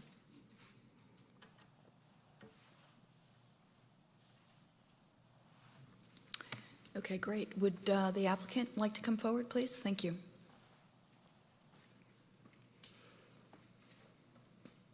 Please state your name and address for the record. Good evening. My name is John Richmond, and I am Vice President of Corporate Development for Peachtree Immediate Care. I appreciate you all hearing our case tonight. We think that the community would be very excited about our clinic opening up here in Alpharetta.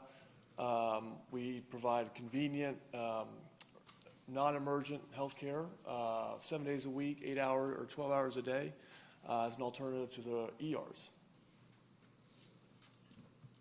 Great, thank you. Any questions for the applicant?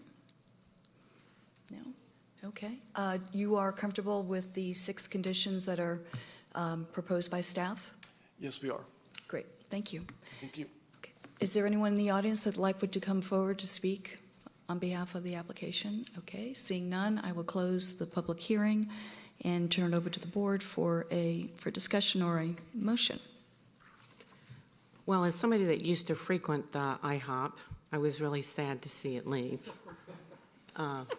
But I was one of those 38 trip people. But in lieu of that, Emory offers a great solution here, and they do have a wonderful clinic. I've been to one of theirs in other locations, so I am certainly in favor of this. So I would, if it's okay, I'll go ahead and move to approve CU 22-07 Peachtree Immediate Care /870 North Main Street, subject to the following conditions. And on item 6, add as approved by staff. I'll second. We have a motion and a second. All those in favor, please raise your hand. And it is unanimous. Thank you. Good luck.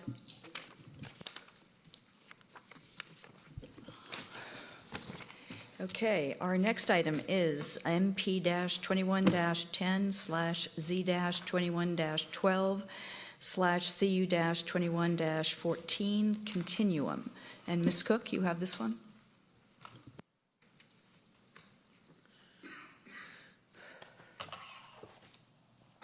Thank you, Chairman.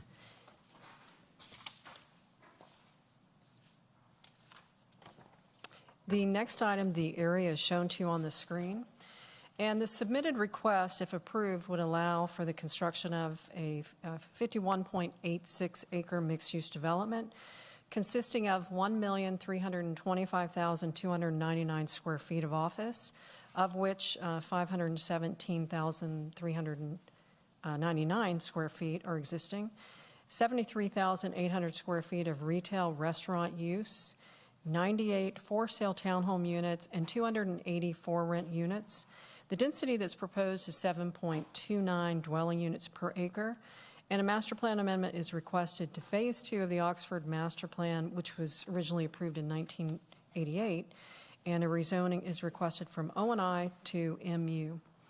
A conditional use is requested to allow dwelling for rent and dwelling for sale attached, and variances are requested to reduce parking, reduce minimum commercial percentage, reduce landscape strips along new internal streets, reduce the landscape strip along Windward Parkway, and allow utilities and easements in the landscape strip. Eliminate an internal property line landscape strip along the south property line, and reduce impervious setbacks associated with the stream. Seems like a lot, but we will go through some of those variances in just a minute. The property is developed with 2 connected office buildings. You can see those here in the blue, and that's the 517,399 square feet of existing office. But you can see with the new site plan on the master plan, they do plan to open the buildings up, which opens it to the corner, opens it up to pedestrians, and also creates the new retail and office that they're showing here in the pink. The other pink buildings that are shown here, those are the mixed retail and office buildings around a green. And they provided an exhibit that shows that this green that they have here is a little bit larger than the one you see at Avalon, larger than the one that you see here at City Center. So it's around half acre just for the green area. They're also showing standalone parking decks. You'll see the parking deck here in gray at the entrance from West Side. There's also another standalone parking deck that's located off the Windward exit entrance. And as far as the existing curb cuts, they have 2. One of them is on West Side. This is an existing curb cut. And then they also have the Windward curb cut. The curb cuts you see here in this location for their new internal roadways, those are new. So they have 2 existing, and they're asking for a total of 4. In yellow, you can see the 280 rental units. Within the rental units, they are required to have retail on the storefront street. That is here. So this will have retail on the bottom floor. Our code requires where you don't have retail that you have walkouts, very similar to what you see across the street. So you're required to have a window, have a walkout onto the roadway, because it's important that even if we don't have that retail activity, that we have that pedestrian activity on the street. As stated previously, they do have retail on the bottom floor of the pink here. They are requesting a variance from the retail. MU mixed use requires a 10% minimum of commercial. They're requesting a 4% a reduction to allow 4%, which we are in favor of because of the amount of retail that you have surrounding on Windward Parkway. They also have the 98 townhomes that you can see here, located in between where they have the parking garage as well as the new office that's planned. And also, the townhomes, of course, are around the existing open stream areas. Many years ago, other portions of that stream were piped, but these are the existing open stream areas that give that green space. And to just make sure you understand what's surrounding this, of course, it's all commercial. There's a data center that's developed just off to the south. We also have to the east, this is a hotel as well as the Cabernet Steak,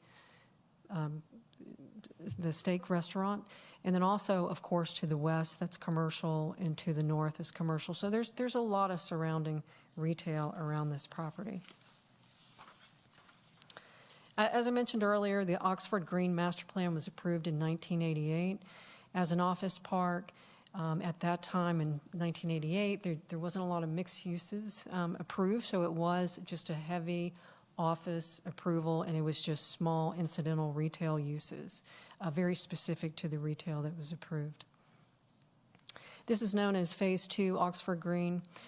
It was approved with a non-residential density of 20,000 square feet per acre, and the highest non-residential density was approved in Tract B, which is 28,000 square feet per acre.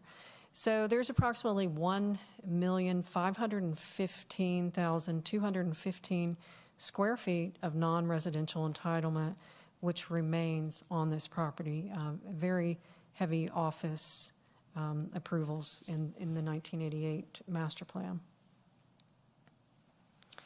The applicant is requesting that master plan amendment in order to add the residential.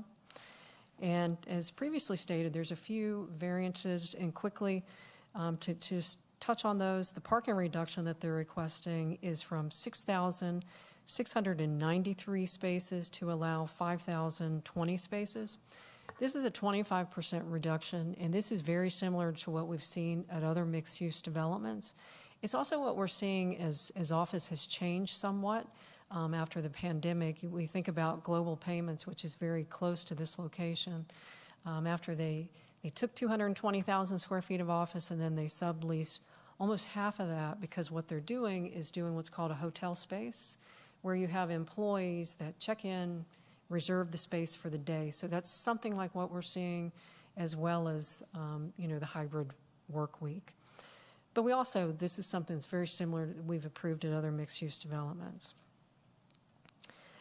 They're also looking at reducing the minimum commercial use requirement. We talked about that from 10 to 4%. Reduce landscape strip along the south property line from 5 feet to 0 in this area. They're also looking to a reduction in the setback related to the stream from 75 feet to 70 feet.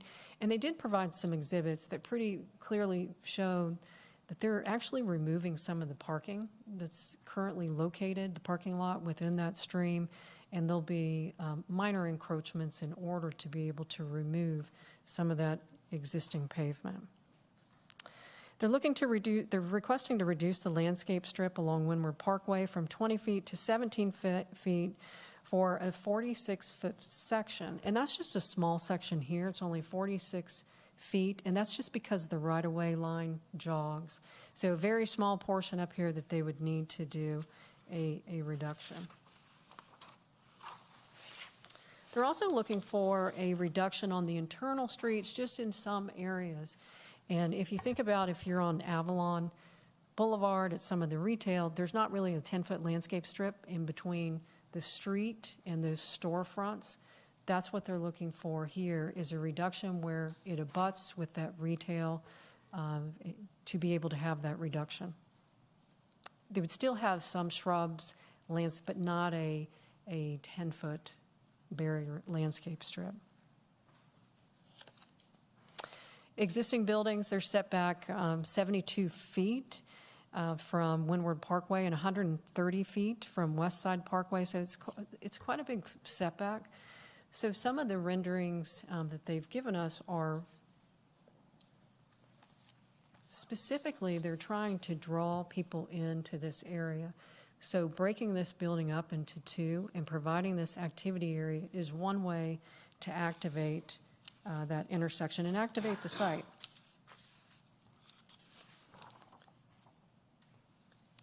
Here is a view looking in with the architecture.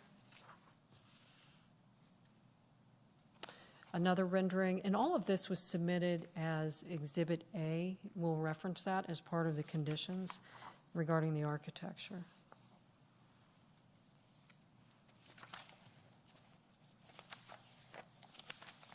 I won't show all of these because I'm sure the applicant will have more information. I'll show you what the office architecture looks like.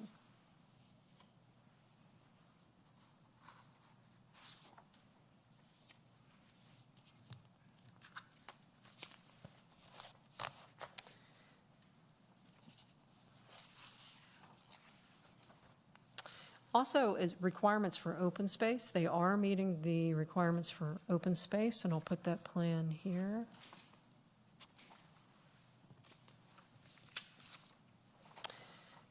They're calling out 16.4 acres of open space, which is 31% open space.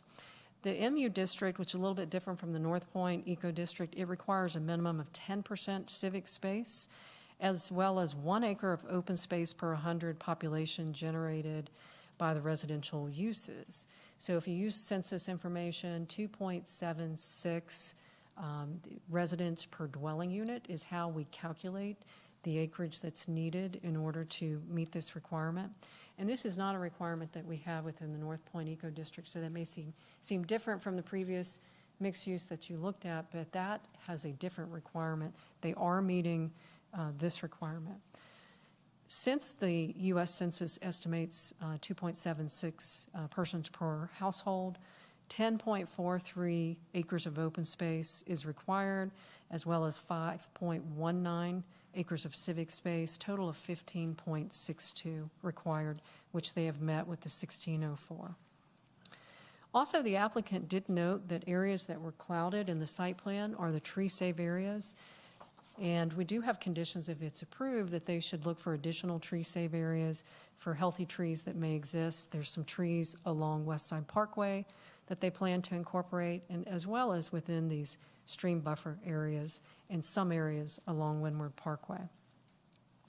And we looked at the for rent because, of course, careful consideration should be given to maintaining a balance of for rent versus for sale product in the city. And the comprehensive land use plan identifies a housing policy, which is maintain a balance between owner-occupied and renter-occupied in Alpharetta, such that at least 68% of the housing stock is owner-occupied. And there's other factors that we should look at when considering for rent product, such as a mix of uses, long-term viability, impacts to city facilities and services, traffic, school impacts, and as well as the jobs in close proximity. Office space already exists on the property, and high-density housing should be tied to office space. The existing 517,399 square feet of existing office and over 800,000 square feet that's proposed of new office would actually generate about a little over 5,000 employees. So having residential on site certainly could support some of those office jobs. The rental study that we had updated in 2022, it does recommend an annual target of approximately 116 for rent units per year, and that's in order to achieve our housing policy. And we included a chart of what we've approved and what's kind of in the pipeline approved. We looked at the U.S. Census American Community Survey, which shows the 5-year estimates, and it shows that the city is currently at 67.7 owner-occupied housing, so we are currently at our target of 68%, but we should still stay within the no more than 116 recommended goal. If for rent use is approved, a condition is recommended that limits the certificate of occupancy until 2024 in order to meet the city's housing policy. And also, just to remind you, we stay within a 5-year time frame when we're making recommendations on public hearing requests for rent use. This applicant is requesting to receive the approval for the rental and build the rental within that time frame. And then we also, of course, look at traffic. Based on uses proposed, the mixed-use development is expected to generate 931 a.m. peak hour trips and 998 p.m. peak hour trips, which represents a 27% decrease in the current zoning for the property. And that's, of course, because there is a chance to share some of these uses. You may have internal capture with the restaurants, as well as some of the employees may live on the site. And of course, this required a DRI, a development of regional impact, so there are some conditions recommended as part of Greta's review that are part of the conditions that we're recommending. We also checked with Fulton County Schools on the impact. Because residential is known to increase the school enrollment, they did look at using their standard calculation. They came back to us and said that it can be assumed that the proposed development could house approximately 25 to 195 school-aged children. And they did note that Alpharetta High School may exceed capacity with the applicant's development. We did review the application against our established criteria, and we are recommending approval. The proposal is consistent with the future land use designation of the property and will complement surrounding properties, which are primarily developed as office parks, and it's a commercial corridor. Also, the Oxford Green Master Plan has an available unused non-residential entitlement of approximately 1.5 million square feet, of which the applicant's proposal would use approximately 1.2 million, so within that density that was allowed back in 1988. Also, the proposed mixed use is appropriately located. It's close to 400. And the conditional use request to allow dwelling for rent is consistent with the city's housing policy to maintain a housing balance of at least 68% owner-occupied housing units. And the study indicates that the city is moving toward our housing policy goal, and this would keep within that goal. The development also incorporates existing office building, which limits the site layout, which leads to some of the variances they're requesting. But also the variances they're requesting are very minor, and they work in other mixed-use developments that we have, so it's something that we have seen can be successful. In regard to the citizen participation plan, they did submit their report. They said they mailed letters to everybody within 500 feet. They also contacted the Windward Community Service Association to provide notification, and they state that they did not receive any comments. We are recommending approval, subject to several conditions. Number one has to do with the property zoning. 2, architectural style shall be representative of the submitted renderings, labeled Exhibit A with final approval by DRB. 3, minimum percentage of commercial use shall be 4%. 4, development regulations shall be as follows. The entitlements below shall be deducted from the Oxford Green Phase 2 Master Plan non-residential density, including an exchange rate of 800 square feet of non-residential density for each residential unit. 1 has the office permitted. 2, commercial. 3, for sale residential up to 98 dwelling for sale townhomes shall be permitted in up to 4-story buildings. No more than 10% shall be rented as stated in the HOA documents. 4, for rent residential after January 1, 2024, 280 dwelling for rent units shall be permitted a certificate of occupancy in accordance with UDC for rent requirements. At grade 4 rent units shall be limited to no more than 3 sides of the building and shall have walkouts with sidewalk connections. Maximum building height shall be 6 stories.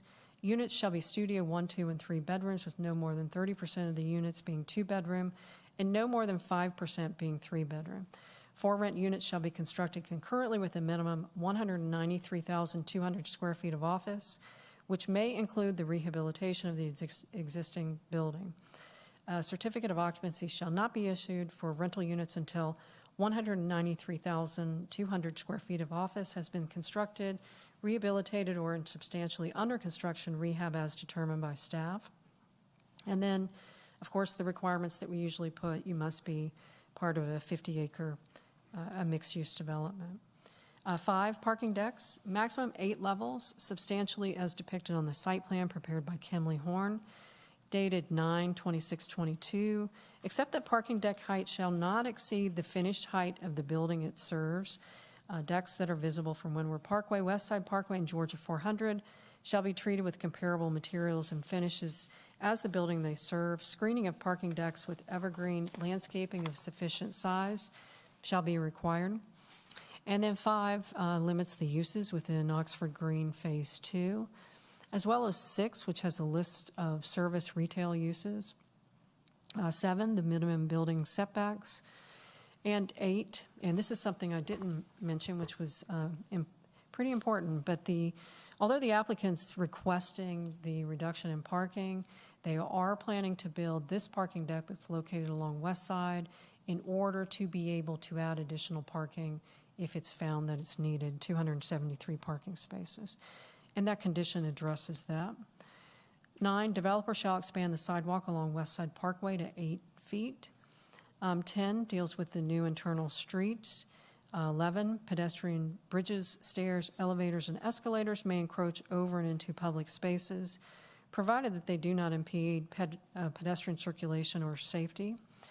12, regarding tree save. 13, developers shall make reasonable efforts to save additional specimen trees, tree groupings, and trees of quality as approved by staff. 14 deals with the existing landscape.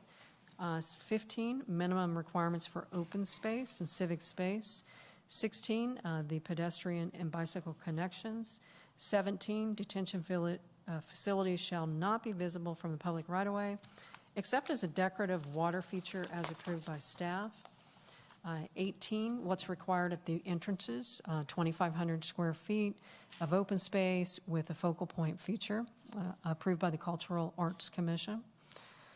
19, parking decks and retaining walls shall receive architectural facade treatment or be heavily landscaped.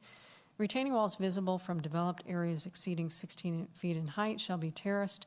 In areas where the parking decks are visible to the public, the decks will be screened by oversized landscaping 18 to 20-foot trees or materials approved by DRB. And it should end right there. We have or other materials as approved by staff, but it should just be DRB, not DRB and staff. 20, developers shall provide bicycle racks, benches, trash receptacles, decorative crosswalks, planters, kiosks, and other street furniture where appropriate. Throughout the development, a bus drop-off area with shelter and dedicated lane shall be incorporated into the plan design along Windward Parkway. If approved by MARTA, developers shall work in good faith with MARTA to add the development to city bus routes in order to assist with transportation services for employees. And that's a condition that the applicant is actually requesting a change to, which I'll put that up here. Applicant is requesting some changes which we are in agreement with, to say a bus drop-off shelter along Windward Parkway, if approved by MARTA, developer shall work in good faith with MARTA to add the development to city bus routes in order to assist with transportation service for employees, and will work with MARTA to explore consolidation of the 2 existing bus stops on Windward Parkway frontage. And I have pictures of those. So there's currently 2 very close together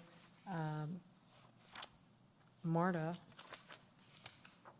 locations. So right now on Windward Parkway, we have this location which actually has the shelter, and then not far from that, there's another stop without a shelter. So we're okay with trying to consolidate and have one location.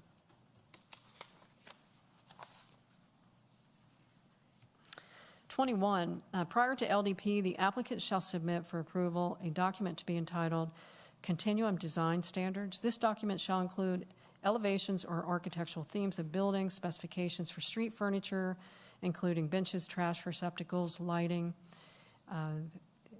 and that shall be presented to staff and the DRB for review and approval.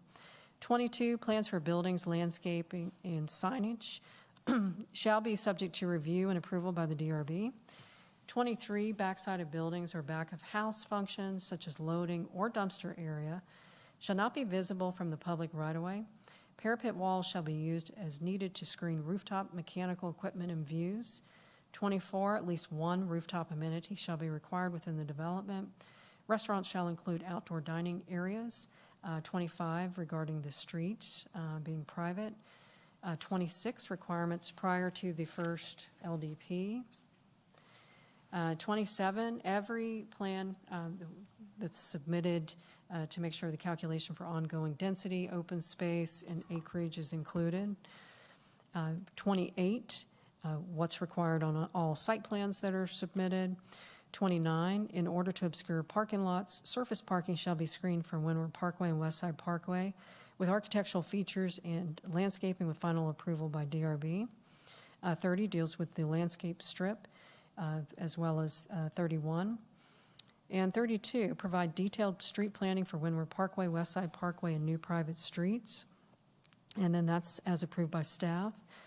33, parking lot islands shall be planted with trees, shrubs, and ground covers. Provide sufficient green space to screen parking decks.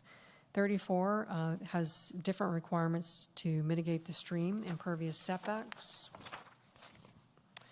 And then finally, they have the conditions of Greta that are listed from 35 to 41.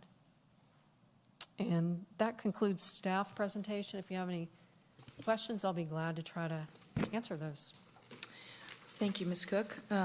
I just want to remind you, you said there were a few conditions at the beginning of your report. I think I counted 41. Yes, there are. I know. I did tell a story on that one. Yeah. I just have a couple of quick questions. The building heights that are in the site plan, the building height is maximum of 8 stories. Is that? That's correct. And that's for this building. And do you happen to know in the Oxford Let me turn it around. Green Master Plan what the allowable building height maximum was? I do. I have that. It was within this development. I'll have to grab that real quick. I think it's. I think Michael's jumping up. Okay. Yeah. Yeah. It folded over. I think it's out of the file.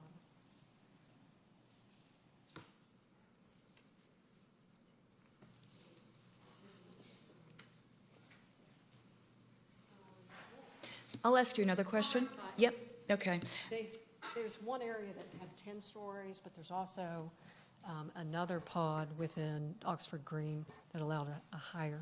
Higher than 10? Yes. Okay, but 10 was the minimum Yes. that was allowed before, and that's really what I was just trying to understand. So the 8 stories that are being proposed here are less than what is currently allowed?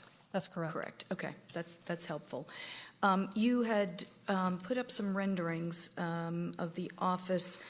Can you put up the rendering that was in our packet for the residential piece? Do we know if this is for the multifamily version of residential or if it's representative of both for sale and multifamily? It's my understanding that this would be the rental portion. Only? Okay. And we can ask the applicant, okay, because I'm interested in seeing the for sale renderings as well. I don't recall seeing a for sale rendering. I didn't find them either. Okay. Let's see, what else do I have?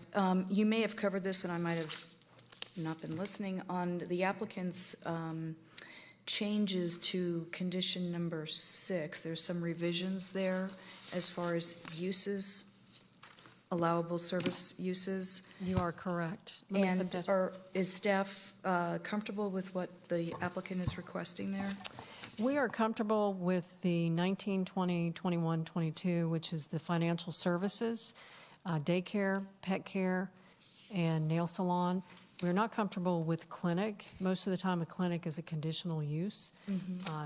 If you wanted to add that clinic as conditional use only, we could support that. Very similar to what we just saw with the urgent care, where they still had to come Right, through. come before us for the actual use.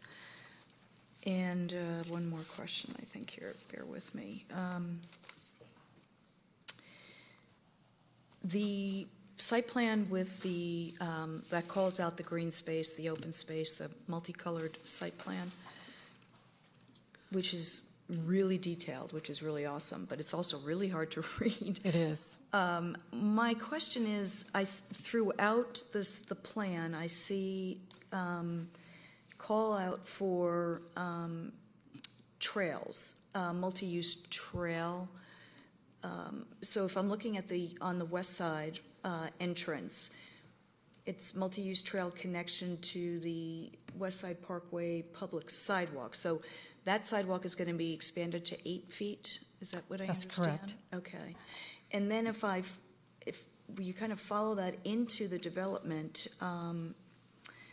there are different call-outs for different trails. Is there a trail that runs throughout this development? It's hard, I'm not. I think this one's a little bit easier easier? to see. Okay. To me, it is.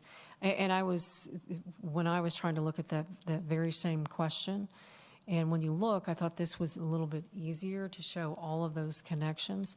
But you still can't see some of the mulch trails that they'll have, that they're creating for the residential. And those will probably be just for the residents to walk and to be able to use these areas. And it may be, part of a dog walk.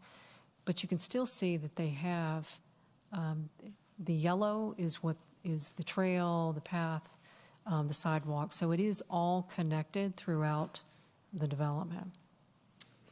Okay, that is much easier to identify on there. Thank you.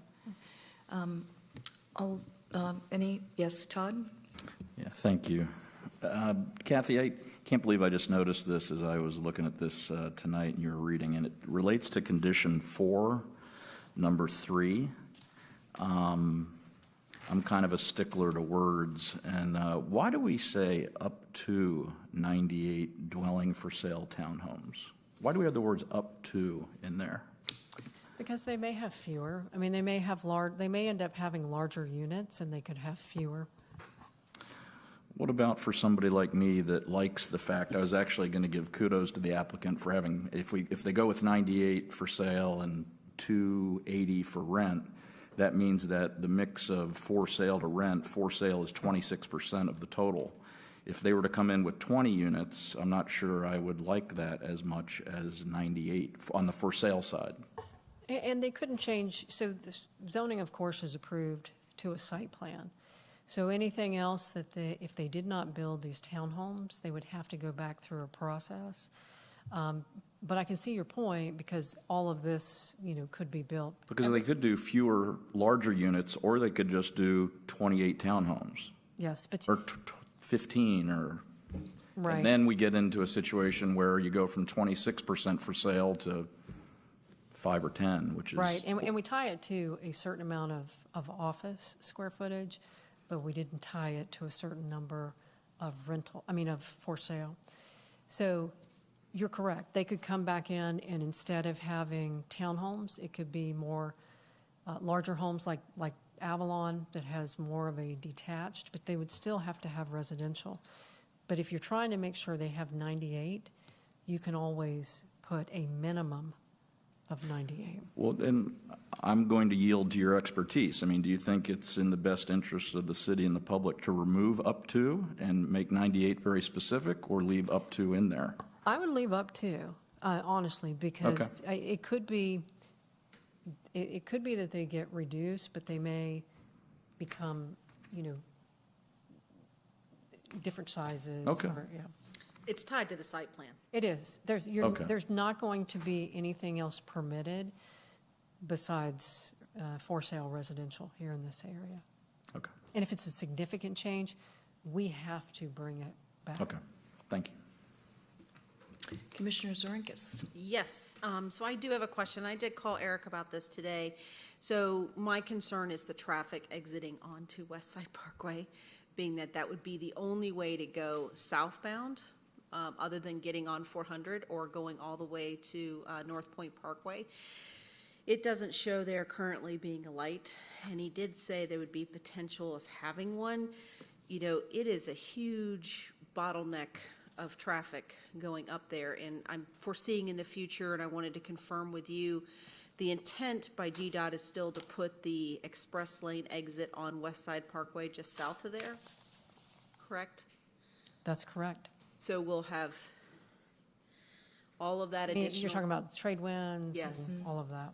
So you'll have additional traffic dumping out on West Side, and then all these people trying to exit left with no light. I just foresee a headache in the future. So my question, and I wanted the other commissioners to hear it, was that that could be signalized, you know.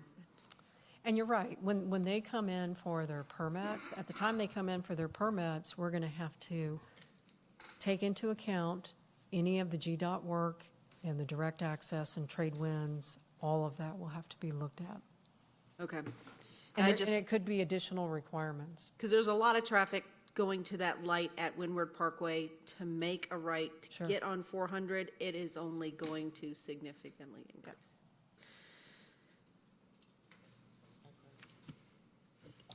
I have one, just a general question. That is, what is the unoccupied office space in Alpharetta? Do you know that? It's about, Percent? overall, it's 18 to 20%. And I will tell you, along the Windward Parkway corridor, it's around 18%. And Windward, over the last 10 years, has been trending at around 9 to 10%. So it's significantly higher. Along Windward Parkway, you have a lot of the big corporate employers, which have kind of figured out that they don't have to have everybody in the office. So Alfred has been pretty lucky about not losing a lot of existing employers, but they are reducing space. So you are going to see that over the next couple of years, where it's going to trend higher just as that people start reducing space, but we'll have more, hopefully, coming into Alpharetta. Any other questions for staff? Well, I have just one more. Sorry, Kathy. And I just wanted to confirm and I believe it ends at Avalon. I'm just double checking. The 400 bike pathway. The one that we did get an easement from Avalon in order to plan a future Georgia 400, bike pathway. We haven't built that, of course, yet, but it is, planned in the future. But I don't know that's we don't have any master plan at this time to build that bike. Because it would be kind of neat to connect. It would be, and we kind of switched to the Alpha Loop, that if it gets built, that path, it's probably going to be part of the Alpha Loop along 400, but that's a good point. But what we've done at other properties is actually taken land and got an easement within that 100-foot buffer. So it doesn't impact their buildable site. So it would be something that we would go and approach them Wouldn't want to in order limit us to in get. the future. Yeah, and I think that's a good point. I think we need to look at that to see if we can go ahead and request, an easement through that area in case there is a express bike lane. Any other questions? No? Thank you, Ms. Cook. Would the applicant like to come forward?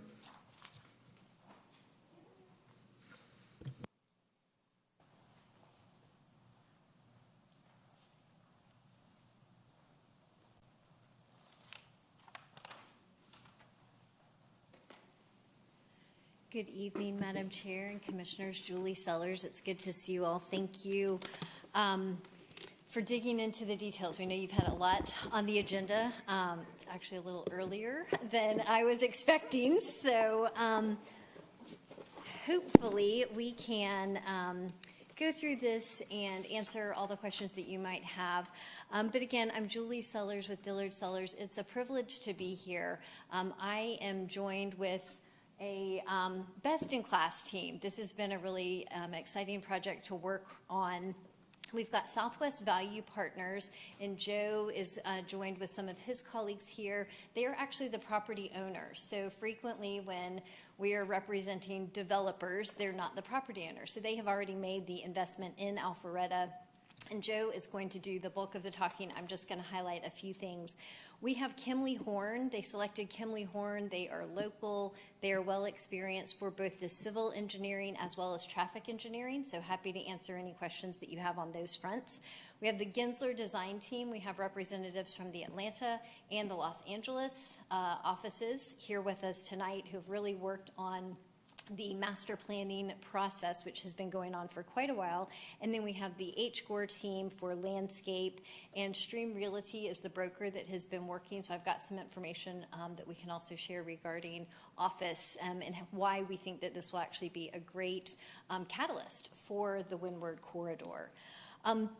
Continuum was really thoughtfully approached as a catalyst in Windward Corridor, providing connectivity for this northern part of the city and really continuing to enhance and build upon the high-quality corporate culture that exists in Alpharetta today and we know will continue to grow. I've got a couple of slides to show you. Again, this is the master plan.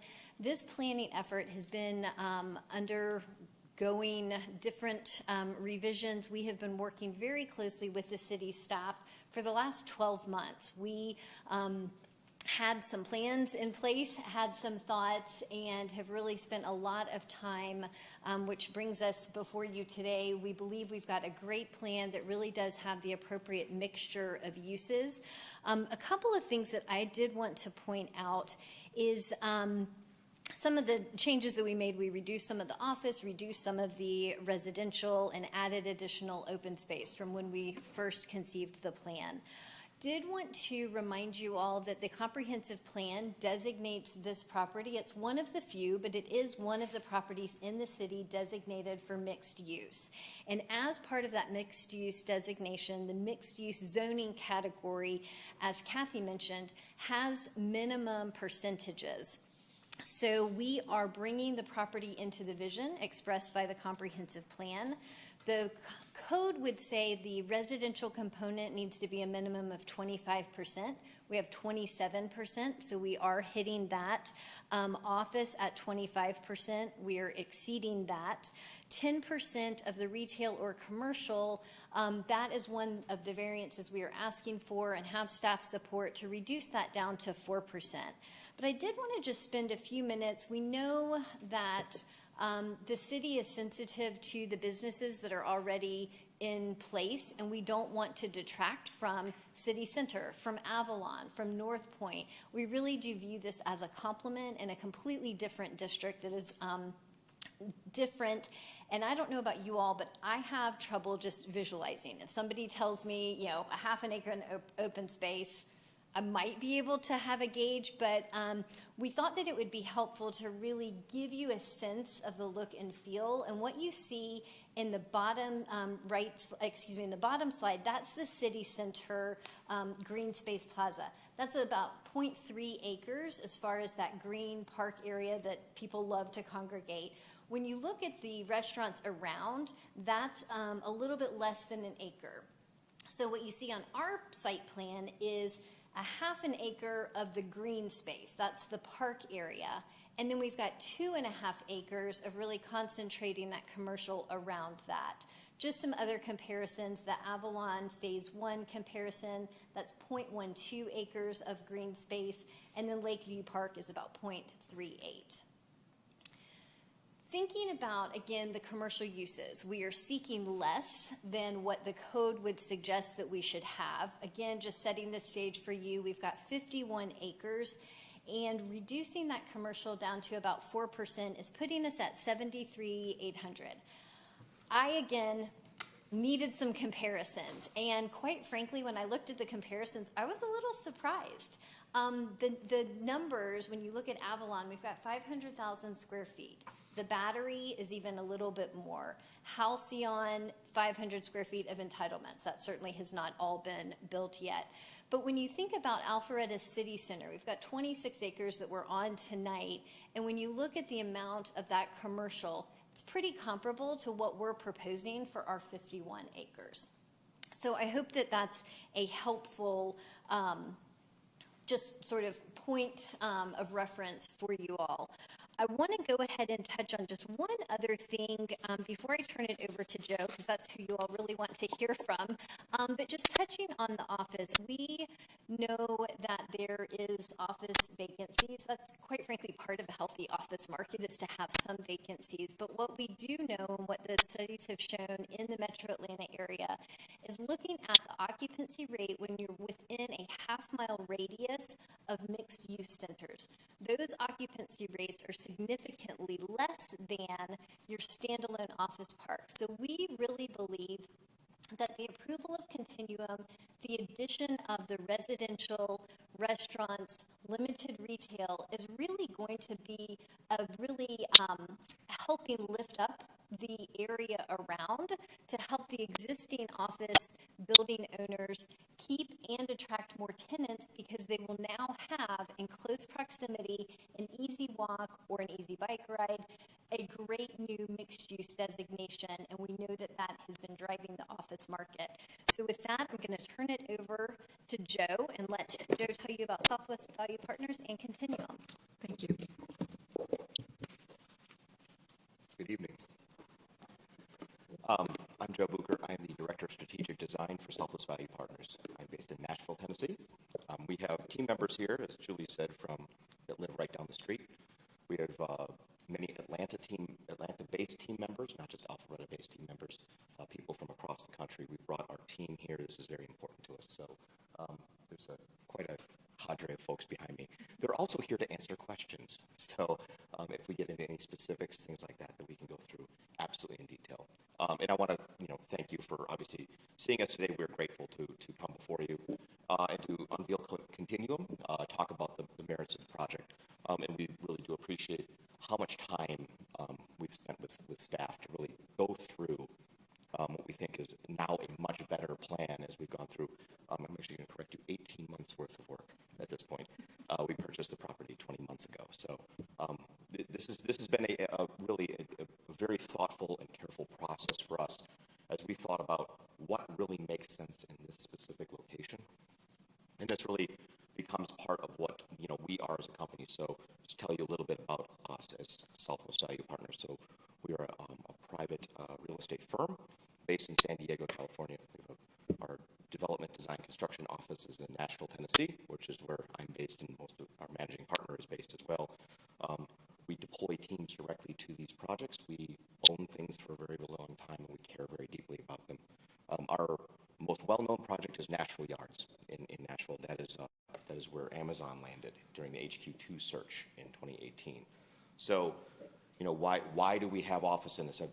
We've started to already have this conversation. We have had the unique opportunity to have a front row seat in the reimagining of what the future of office looks like, what mixed use really looks like, and what amenitization really looks like. So we are highly focused on quality. We invest in great locations and great communities such as yours, which is absolutely fantastic, along with we're across all project types. So we do hospitality, office, residential, but usually in these mixed use settings, because this mixed use is really kind of the paradigm shift in many ways. Why do we have vacancy in office? And the pandemic basically dropped a bomb in the middle of everything and accelerated some trends that had already been occurring, but created a new paradigm that is really this kind of what is an office, and what does that mean, and what does a workplace mean? So we're creating Continuum around what we think that next piece is, and that is it has to be more compelling than the ham sandwich that sits in your fridge. This has to be a place that people go to. You have to create something of value, something for people to care about, a there. And that's what we've really tried to focus on, is why we've brought these teams in, and why we've worked carefully to create a series of public spaces throughout the entire project itself and link all of these things together. And although the Alpha Loop doesn't connect directly to this site, we've tried to think about those kinds of things. We've tried to make sure that that pathway that exists down West Side Parkway that ties into the Alpha Loop, ties into Avalon, and we thought about those connections to the other pieces and parts along Windward Parkway that are in bad need of the next generation of development themselves, right? They were developed during a previous time. that those see this as a catalytic event to help the northern edge of the corridor that exists in your wonderful city, and Continuum ends up helping drive forward the rest of how the Windward Corridor really works. So I'll just touch on a couple little things. Some of these are driven by our tenants that we're currently dealing with, which are wonderful, and we're fortunate to deal with them. But that trend in office is really, we are focused on companies and the creation of office space that is about cultural centerpiece for a company and not a place of work. I think that era for the foreseeable future is largely over. Putting butts in seats and heads in desks and just a place to land is not as important now as a piece for the company to gather their employees together. And then what you have to have then is you also have to drive the amenity, which is why we're trying to create these little retail villages. And so Little Node is not intended to be another Avalon. It is intended to complement that and be something different than on that northern piece of the city. A little a rival place, if you will, for residents, for workforce, and then for the pieces that we're bringing as well. And why is multifamily important for that? Multifamily tries to drive that energy, right? It is people living on site with density. We typically develop projects that are renters by choice, and it is very specific for us, right? That this is not a commodity-based product. It is quality. It feels like it is part of the neighborhood, and is integrated with a master plan with walkability all attached to the entire thing. And then you have the for sale product as part of that, so you supplement all of the use profiles to really make this into a community. It makes it into a neighborhood node, and then correctly connect it into everything else that we're doing. I'm very proud of the hard work that the team has really undertaken. I mean, it's been a tremendous lift, thinking carefully, thoughtfully, systematically through each one of the pieces, taking the feedback that we have gotten, I feel, in every case, has absolutely made this project better. I think that the project that is before you today and that you're seeing is really superior to even the things that we had come to staff with 9 months ago. So we have evolved this in, I think, in a very healthy and dynamic way for everybody to really enjoy. And we really do appreciate your consideration today. I have a lot of specific things that we can answer about elements, but I know that there may be some specific answers about the plan itself, and we've brought our team to be able to answer the subject area experts to be able to answer any questions that you may have. Thank you again for your time.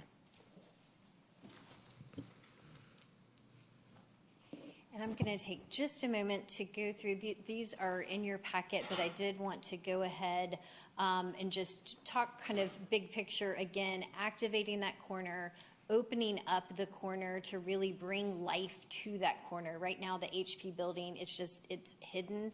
It's not very visible. The plans that they are working on to just bust through the building, and the architects are probably cringing with my use of that word, but to really just create something new and special from what exists today. And again, having this series of the public spaces that really are, it's this connection as you go throughout the community.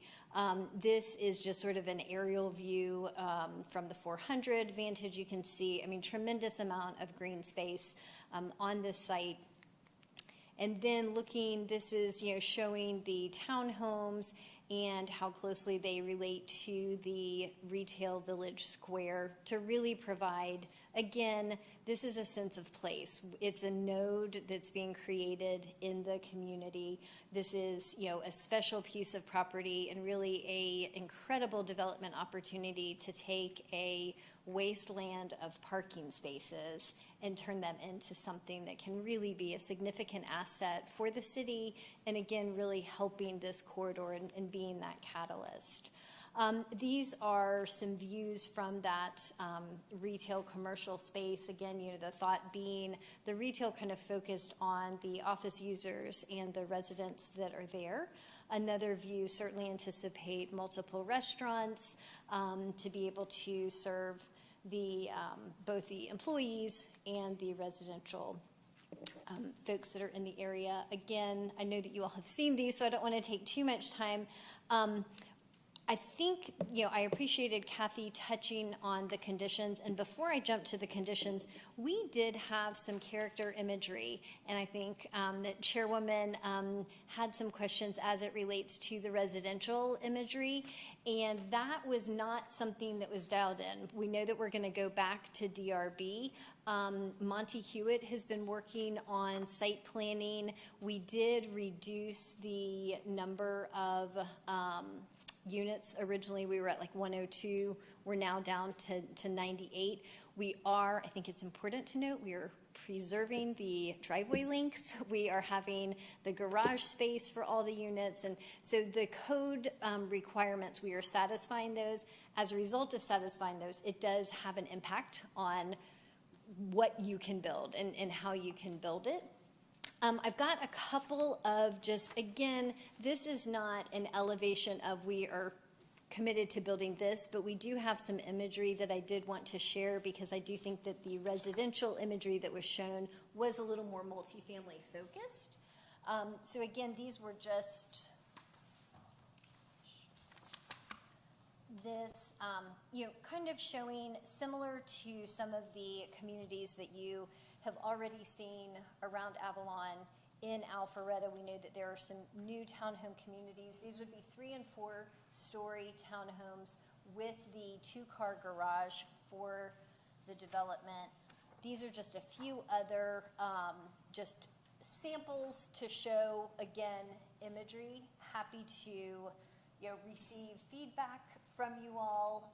And again, this would be going to the DRB, so we do not have those details specified here before you. I did want to touch back on the conditions. Again, I appreciated Kathy going ahead. It is a privilege to stand before you on a project of this magnitude and to have been able to have the opportunity to work so closely with staff and to have a design team and ownership that really did incorporate the feedback that we've received. And so we truly are here saying we've reviewed the conditions and we're okay with the conditions.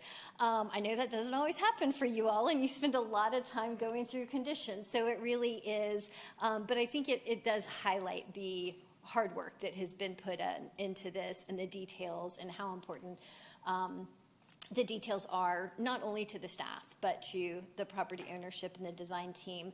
Adding a couple of the conditions, we're absolutely fine on the condition number 6, if you all are inclined to support that, to include the clinic with a conditional use requirement. That works for us.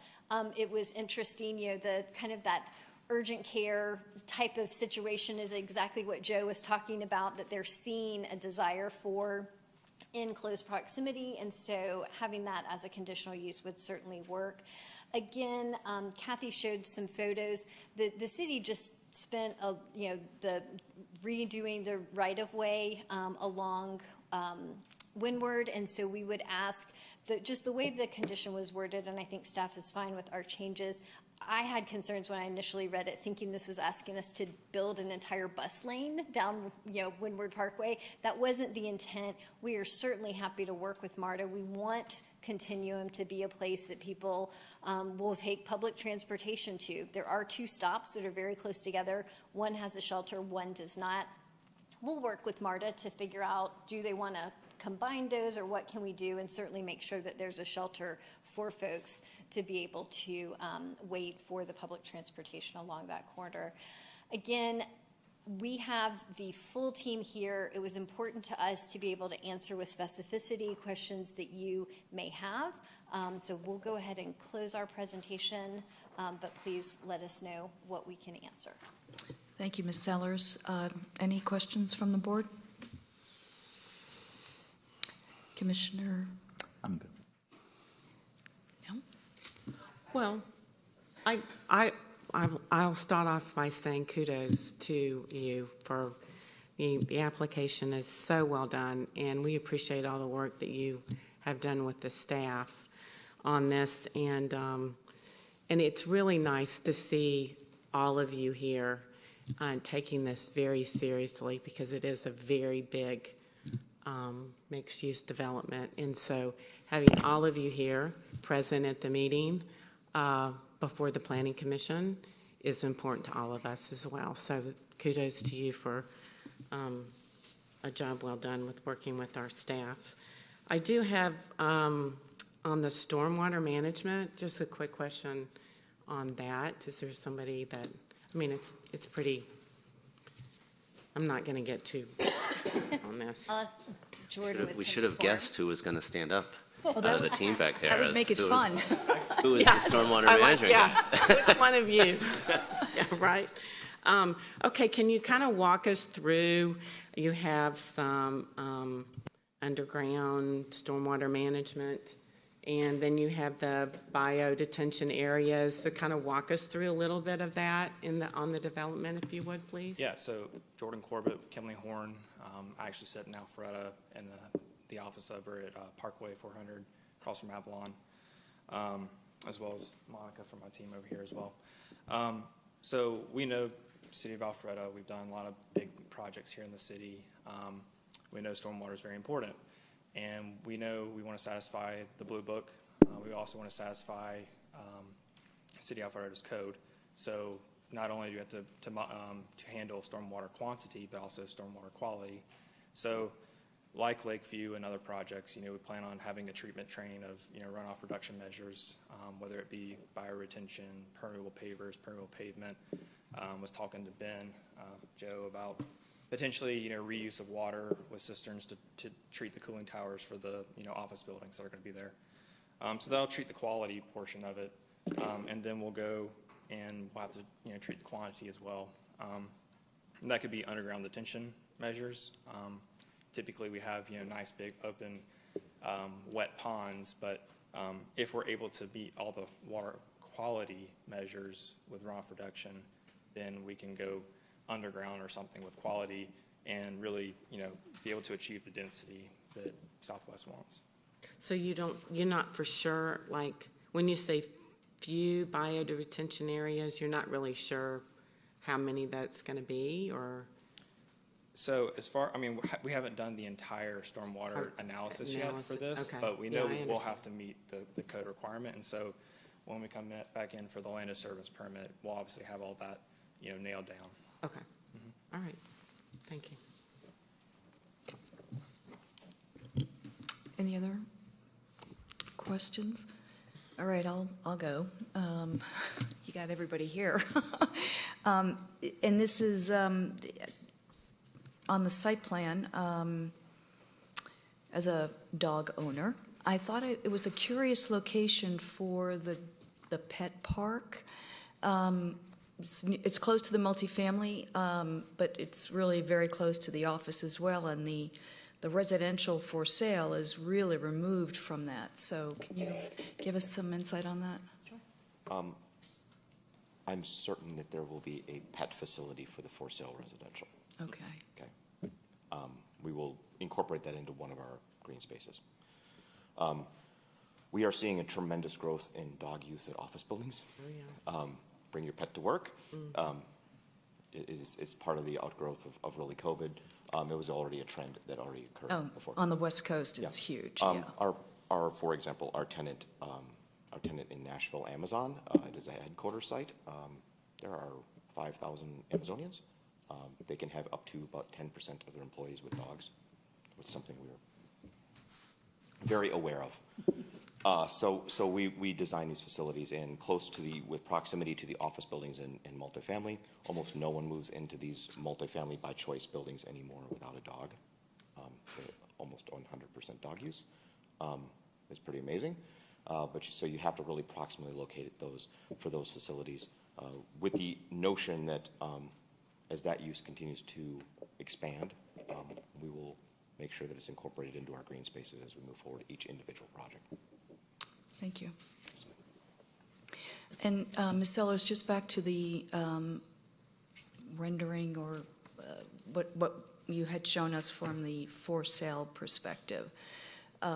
So am I understanding that that's not necessarily representative, or I'm not clear on Sure. So these, with the imagery, this is taking some design cues. So we know in Alpharetta, we're likely going to see a high-level percentage of brick. These are 3- and 4-story townhomes with garages, with the, patio space. Some of these will have rooftop terraces, but as far as the actual architectural design, that has not been locked in yet. So we are still at the concept. Character images. Yes.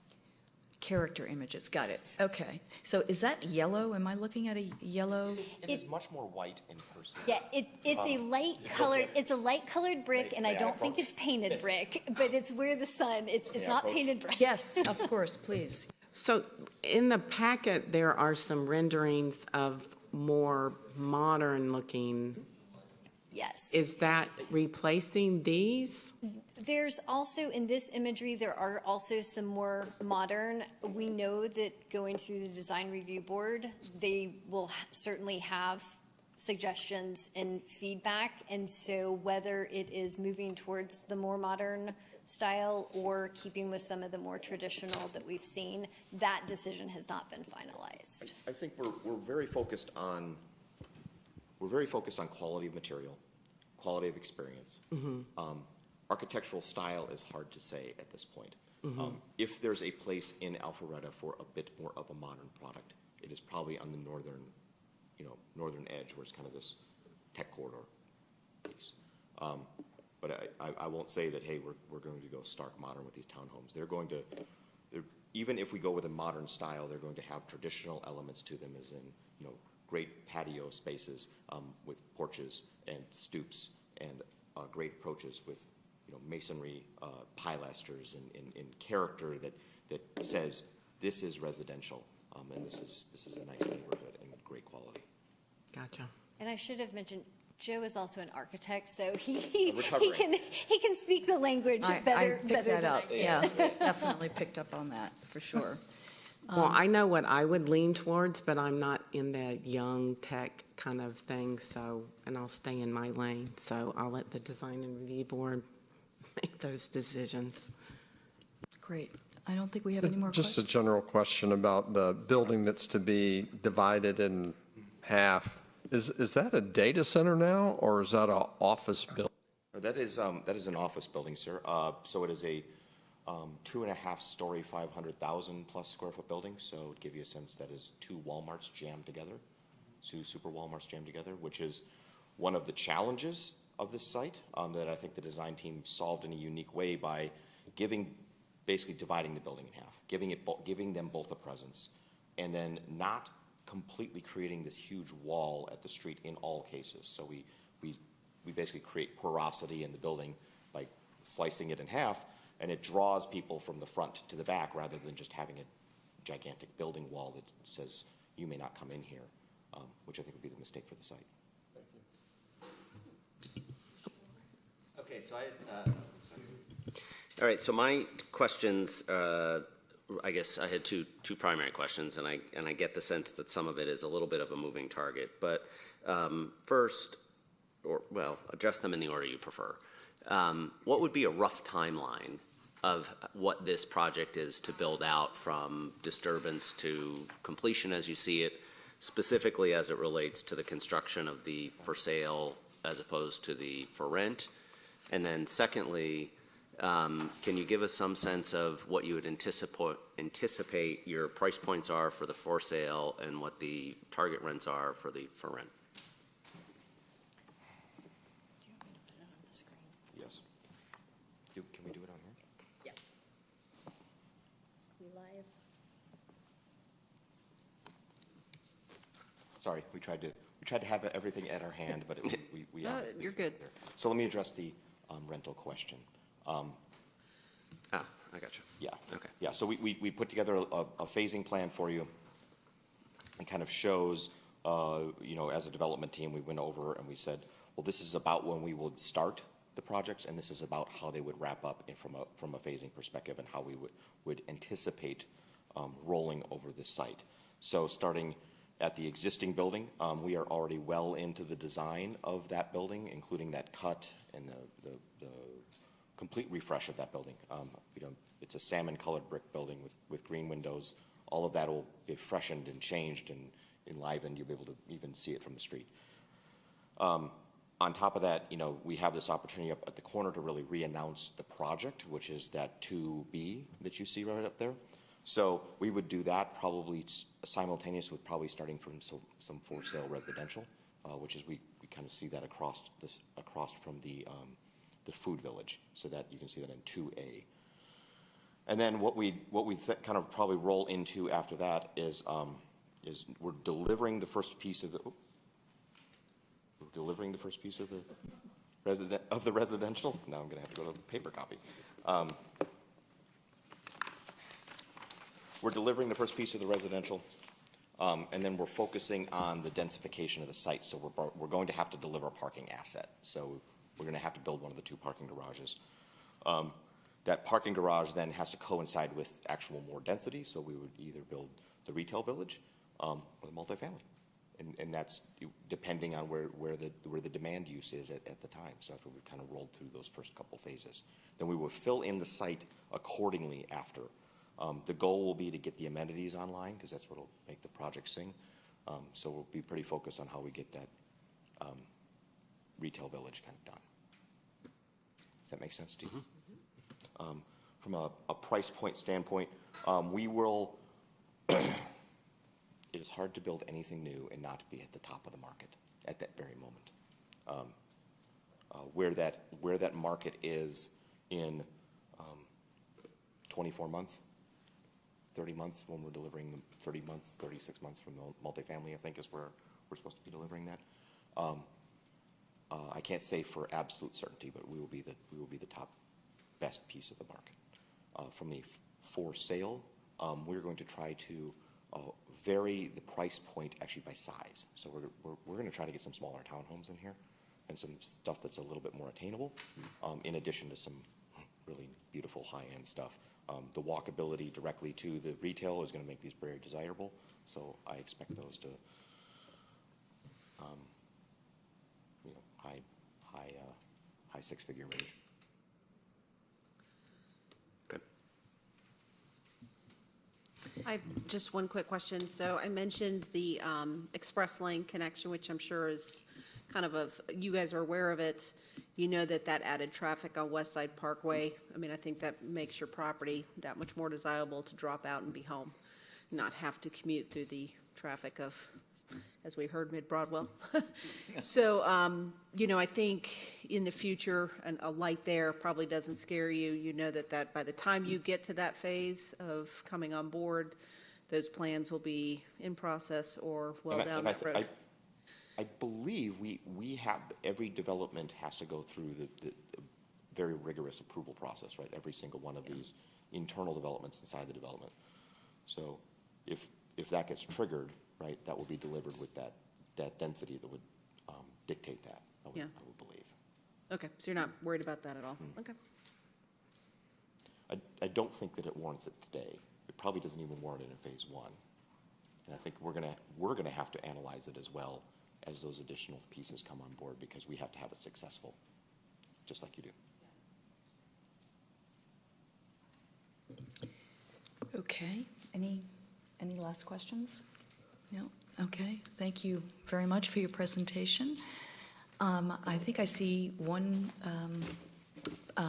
non-applicant in the audience. Would you like to come forward for any public comment? No? Thank you for hanging in there. It's been a long night. All right, I will close public comment and open it up to the board for discussion and a motion. Actually, I do have a question for staff. Sorry, I'm gonna. And actually, Kathy, I think it's more of an Eric question, but just to follow up on Commissioner Zarinka's comments about the trade winds and the impact to West Side. I'm actually surprised that with Greta's involvement here, GRTA, was there any recommendation in what you saw from them concerning that impact? No, the applicant study didn't have to address that other intersection and potential, traffic from that, improvement, because it's really far out still. So can you, for those of us that have lost track about the timing of the express lane expansion, what is the timing of that? Roughly. As I recall, they were intending to be done with the two additional lanes in each direction, so additional 4 lanes on Georgia 400, and that would include a bridge with a direct access to the managed lanes at Trade Winds, which is in between this west side access and Cummings Street. So it would be in the general vicinity of the area, but still separated quite a bit. Well, yes, but just for the just rough time frame, are we? 2028 is what I heard is what I recall their goal was to be operational for the travel lanes at least. The applicant's traffic engineer is here also and might have any additional information. No? He's shaking his head no, so, okay. So around 2028, so we're, a good 5 years out yet before, and funding and all of the other details. And construction. And, right, yeah. right. All right, thank you, Eric. Any other questions for staff? Kathy, I do have 2. Relating on your report, you talked about the 3 different developments that are approved, number of units, North Point, Lakeview, Heritage, Davis Drive. So I went back on the city site, and the one thing I just wanted to get clarification, just so I don't make this mistake again or get confused again, the Village Park on Wills Road, that second phase, did those not count in our multifamily number? They do. Okay. They count. That was in Okay. our study that we just had updated. Okay. Okay. So And I think it's like 4% of the 32% is actually assisted living. Okay. And then, so that gives me, I was just trying to queue all that up in that for rent request, what we're looking at in that chart through to 2030. And we had, in the chart, these are things that are being, that haven't been built yet, but actually now, Lakeview Park at 255, that's under construction now, but we definitely counted that phase 2. Okay. Yeah. Okay. All right.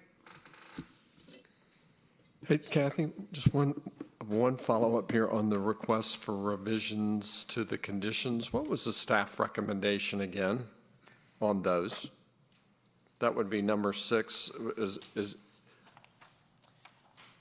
and then number 20. We were okay, except for adding clinic as a standalone use. So we're okay if you put clinic, comma, as a conditional use. Thank you.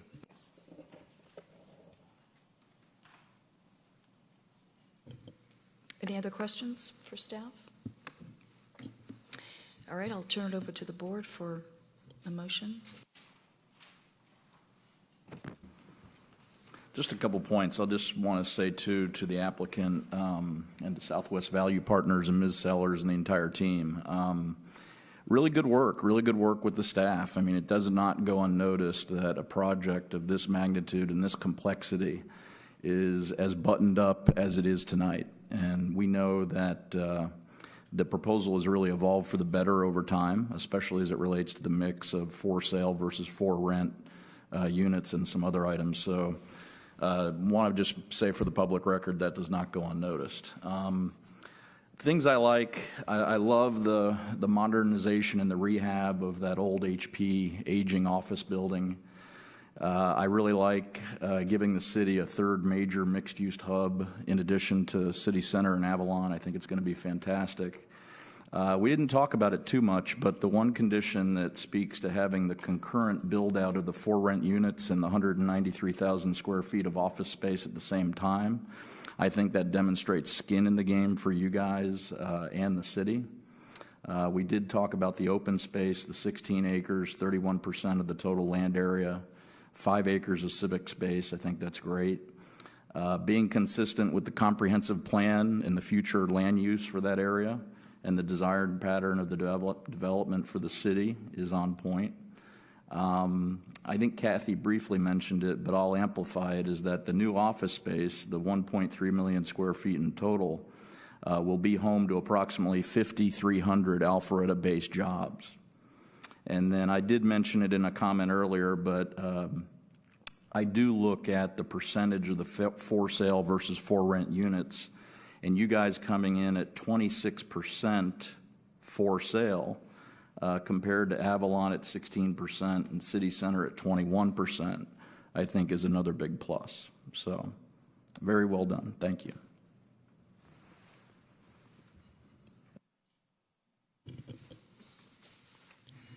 I'd concur with your comments, and really am encouraged in many respects to see a project like this kind of moving in this direction, because I do think it is indicative of the kind of readaptive sort of redevelopment uses that certainly we'll see more of over time.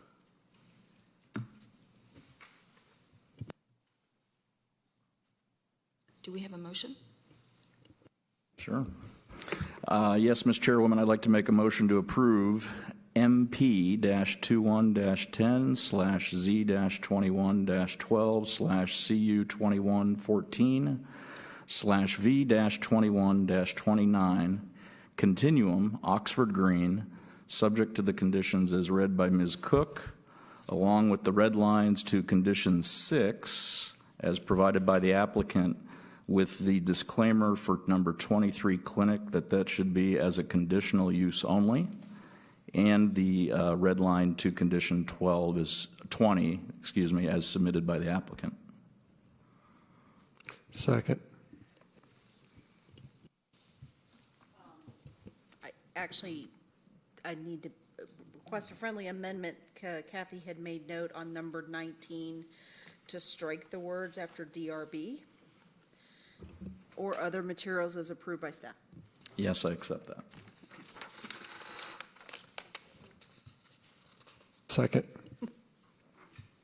Thank you. We have a motion and a second. All in favor, please raise your hand. It's unanimous.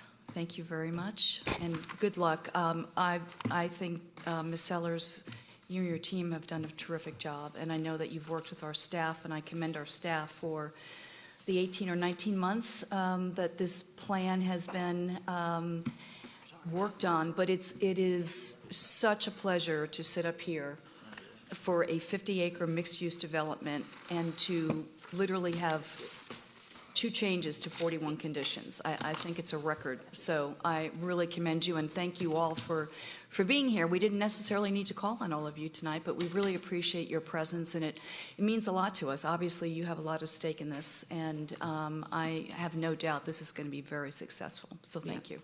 Thank you. Good luck. Good luck. Actually, staff, can I ask a question? Which night of City Council is this being heard on? Is it the 17th or the 24th? It's the 17th? Okay. Great. Thank you. Okay. You can adjourn. I am going to adjourn unless there's any comments or questions for staff. Planning Commission. Our next meeting is Thursday, November 3rd. Thank you very much. We are adjourned. Good job. Thank you. Good job. Thank you.